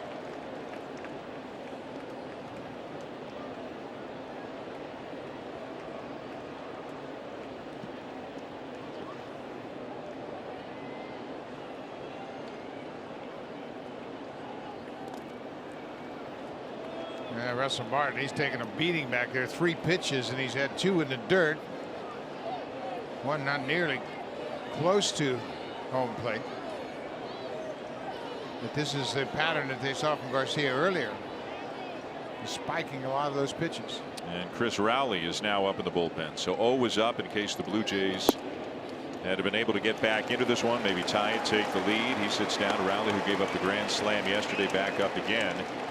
And Garcia walks Martinez on 4 pitches.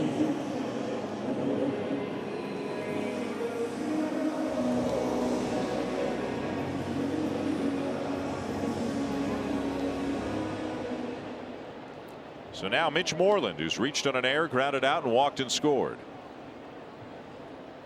5-2 Red Sox. The Blue Jays had their chance in the top of the 8th inning, loaded the bases with 2 outs after back-to-back singles with 2 outs, one by Martin, one by Travis, but Smith struck out as they left him loaded. He has not been close with any pitch. No. And it's unfortunate, but he had some shoulder issues, and that was thought to be the basis of his wildness, but he hasn't thrown anything close. 5 straight balls.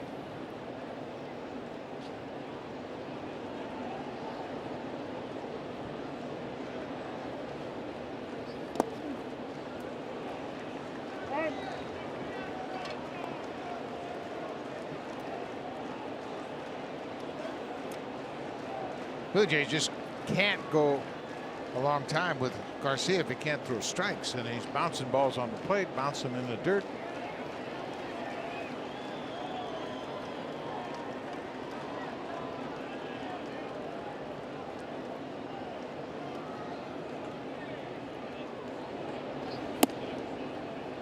And a strike at the knees, 2-1.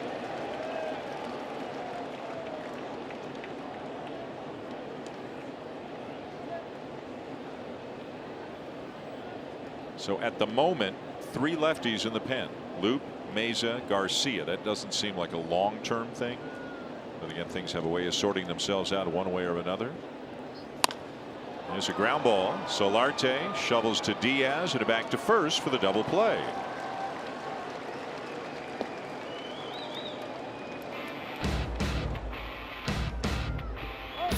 Beauty Tone is the official paint of the Toronto Blue Jays. Only available at Home Hardware. Here's how.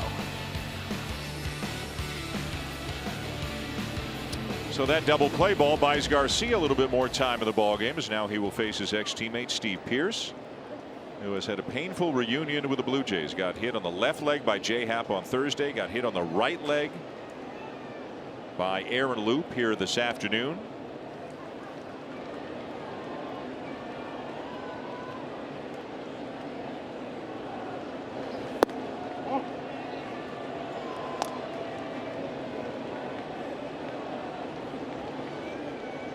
Red Sox think that he's fitting in just fine, swinging the bat well.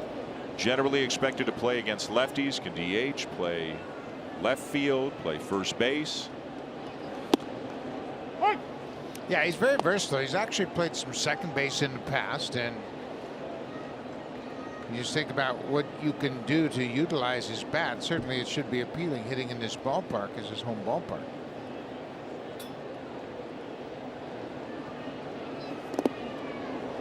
Almost got hit again. That one was a curveball, so it would have been a different story, but it just missed his back foot. Yeah, he certainly can't get hit again. I mean, he got hit in the left shin, and that was the one that knocked him out for a couple of days. Happ hit him on Thursday in his first at bat. And this one is a breaking ball. And you can see it just skips past his foot. Barely got out of the way of that one. Actually, it kind of looked like it hit the toe of his shoe. It looked like it moved in a different direction, but maybe he'd rather stay in there and swing the bat a little bit. 2-2 the count.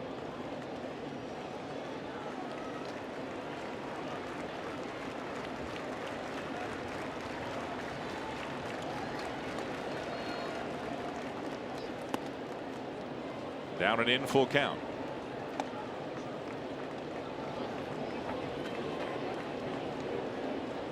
And it is indeed Craig Kimbrell looking to come in and close out a game for the third time in this 4-game series.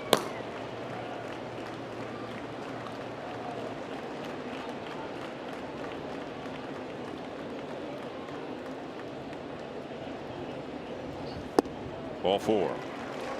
Second walk given up by Garcia.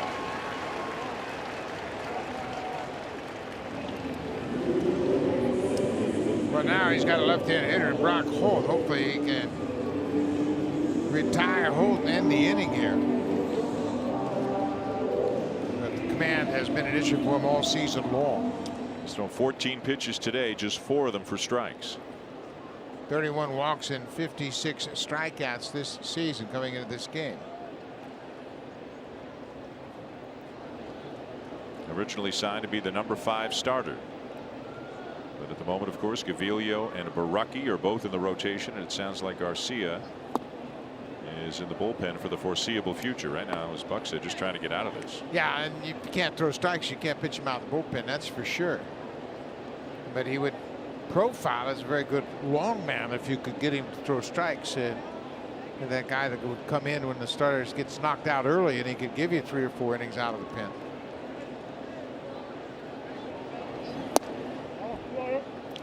A little bit down and away, 2 balls and no strikes.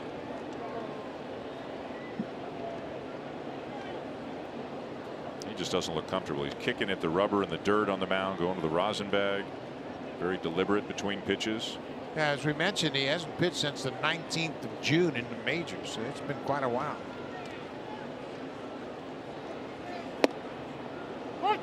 It's a call, 2-1.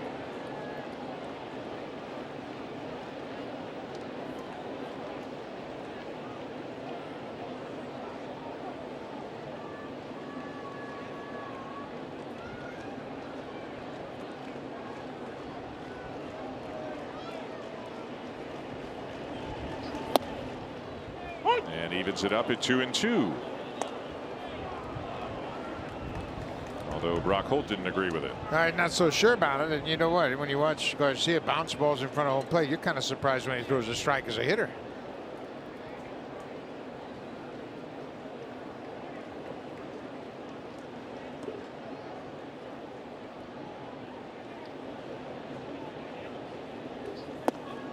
And that's off the outside corner. It's a full count, and now Pierce will get a running start at first base. Smoke's going to come off the bag and play behind him.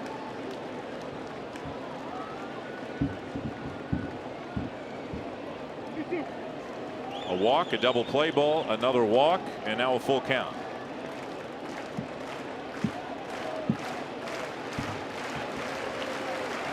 Runner goes, and it's ball 4. And here comes John Gibbons. He's seen enough. He's made the call, and we're going to have another pitching change. 4 batters, 3 walks. He was fortunate to get the double play, but he couldn't throw any strikes. And he threw 20 pitches, just 6 strikes.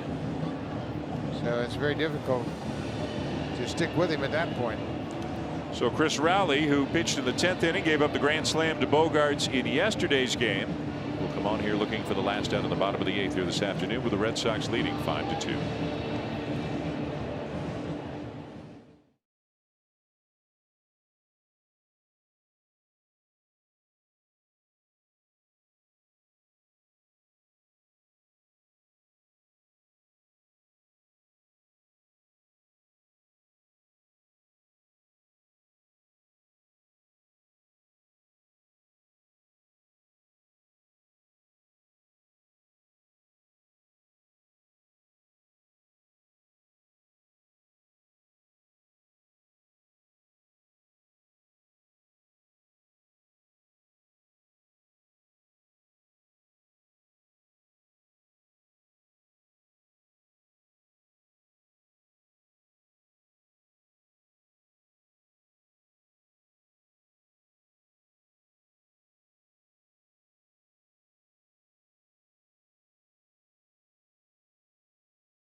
The Tour de France tomorrow as the country celebrates.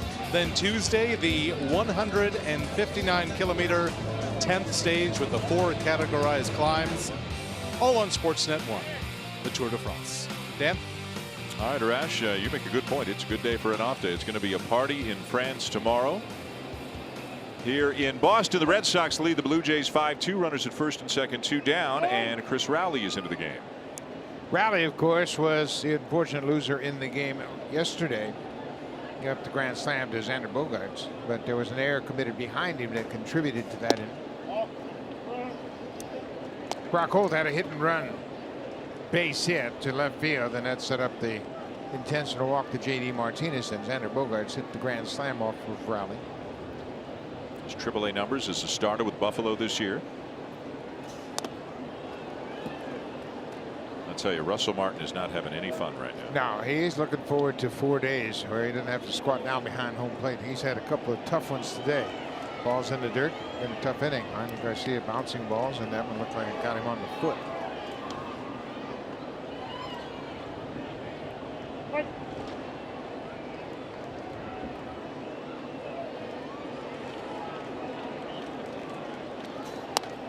Indians have beaten the Yankees 5-2 according to the hand operated scoreboard here at Fenway Park. So it looks like a win for the Red Sox would move them 4.5 up on the Yankees at the All-Star break.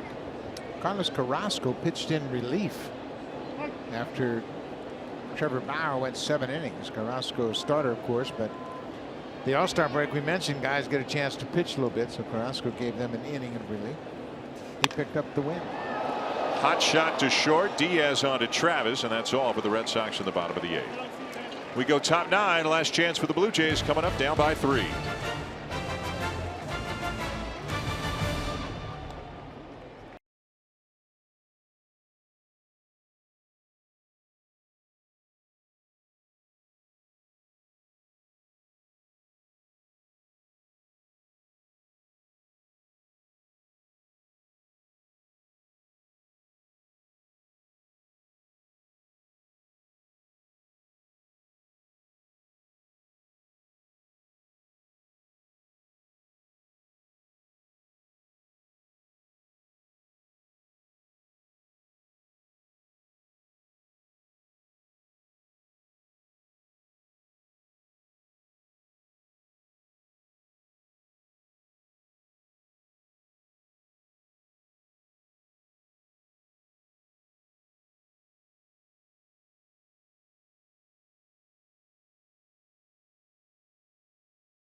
Presented by Honda.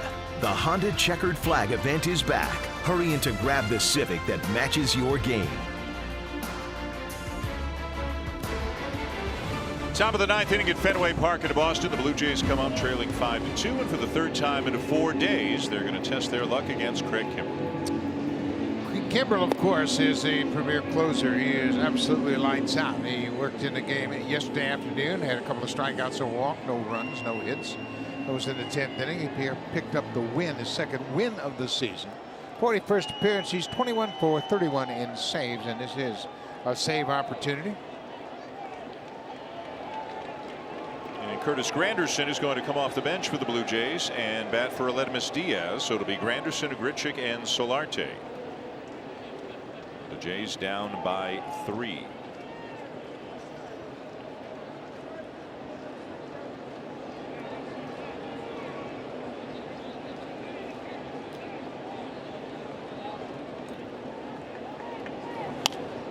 Buck, if you look at the Blue Jays record this year against the Red Sox and Yankees, and obviously you got to play reasonably well against those two teams if you're going to have a chance. And the Blue Jays have not done that. Not counting today, they are 7-18 against those two teams. They are 36-33 against everybody else. Not great, but maybe a little bit better than people might have expected to hear.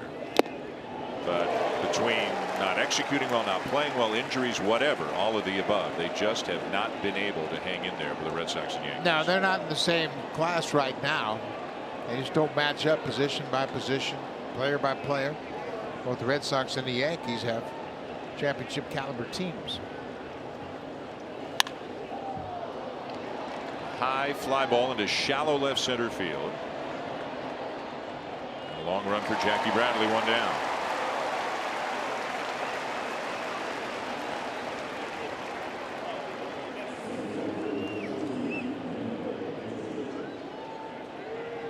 Top of the order, Randall Grichuk, who's had a good day. He has singled, doubled, walked, and struck out, so 2 for 3 overall.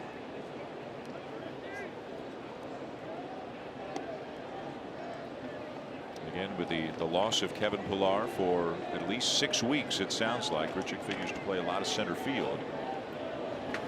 Unless the Blue Jays were to go down into the farm system to bring up a true center fielder.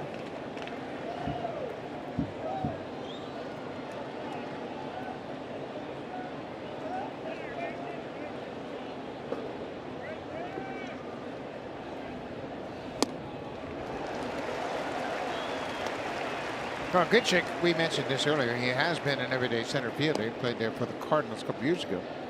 Athletically, he's got all the skills you need to play center field, but it just depends on how the Blue Jays feel about the overall depth in their outfield and how they might add to it.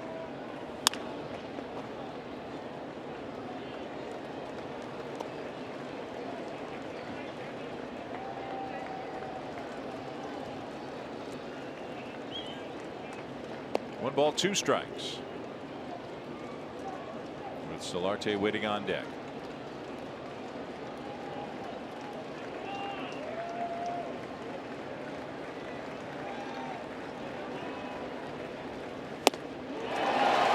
Got him.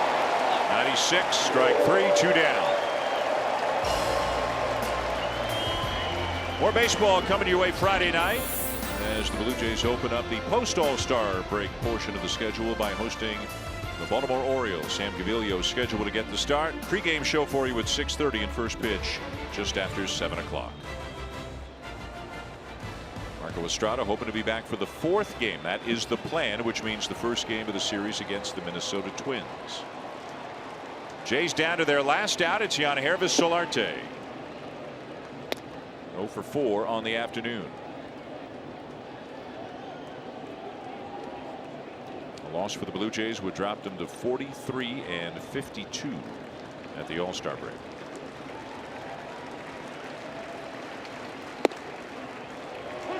Solarte was obviously taken until he saw a strike. Now he has, and it's 1-1. Meanwhile, if you remember the Red Sox, or certainly a fan of the Red Sox, you probably don't want the All-Star break. You just want them to keep on playing. This would be 12 wins in 13 games for Boston. Yeah, they're a very good team, and we've talked about the balance of their team. The pitching is pretty good. The bullpen's a bit of a concern, but certainly not kindled.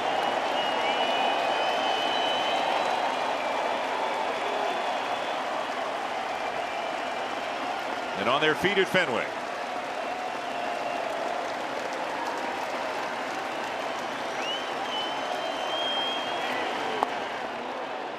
Didn't go. 2 balls, 2 strikes.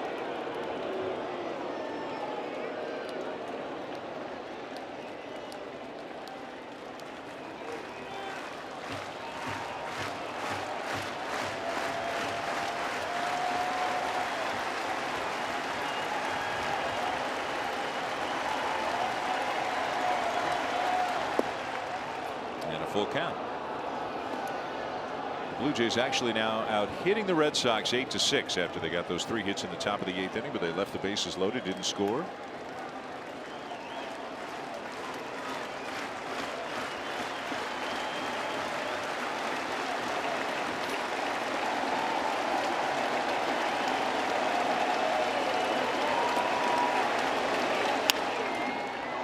And this one will get back out of play.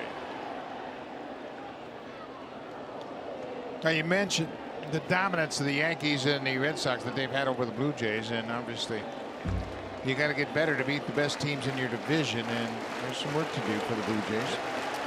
And as everybody knows, changes are coming, and they could come soon, but already started to see some of them. The trade of Pierce, Gurriel coming up to the majors, Baraki coming up to the majors, and obviously more is on the way. Time frame, though, TBD. 3-2 again. And there's strike 3 call to end it. The Red Sox take 3 out of 4. Well, you could say the Red Sox, they've got a very well-balanced team, and the Mookie Betts show he put on here, combined with Xander Bogaerts' grand slam last night, home run today, J.D. Martinez, a big bat in this lineup. Red Sox are well-equipped to make a run to wrap up this AL East championship. Now they'll have the All-Star break to regroup a bit.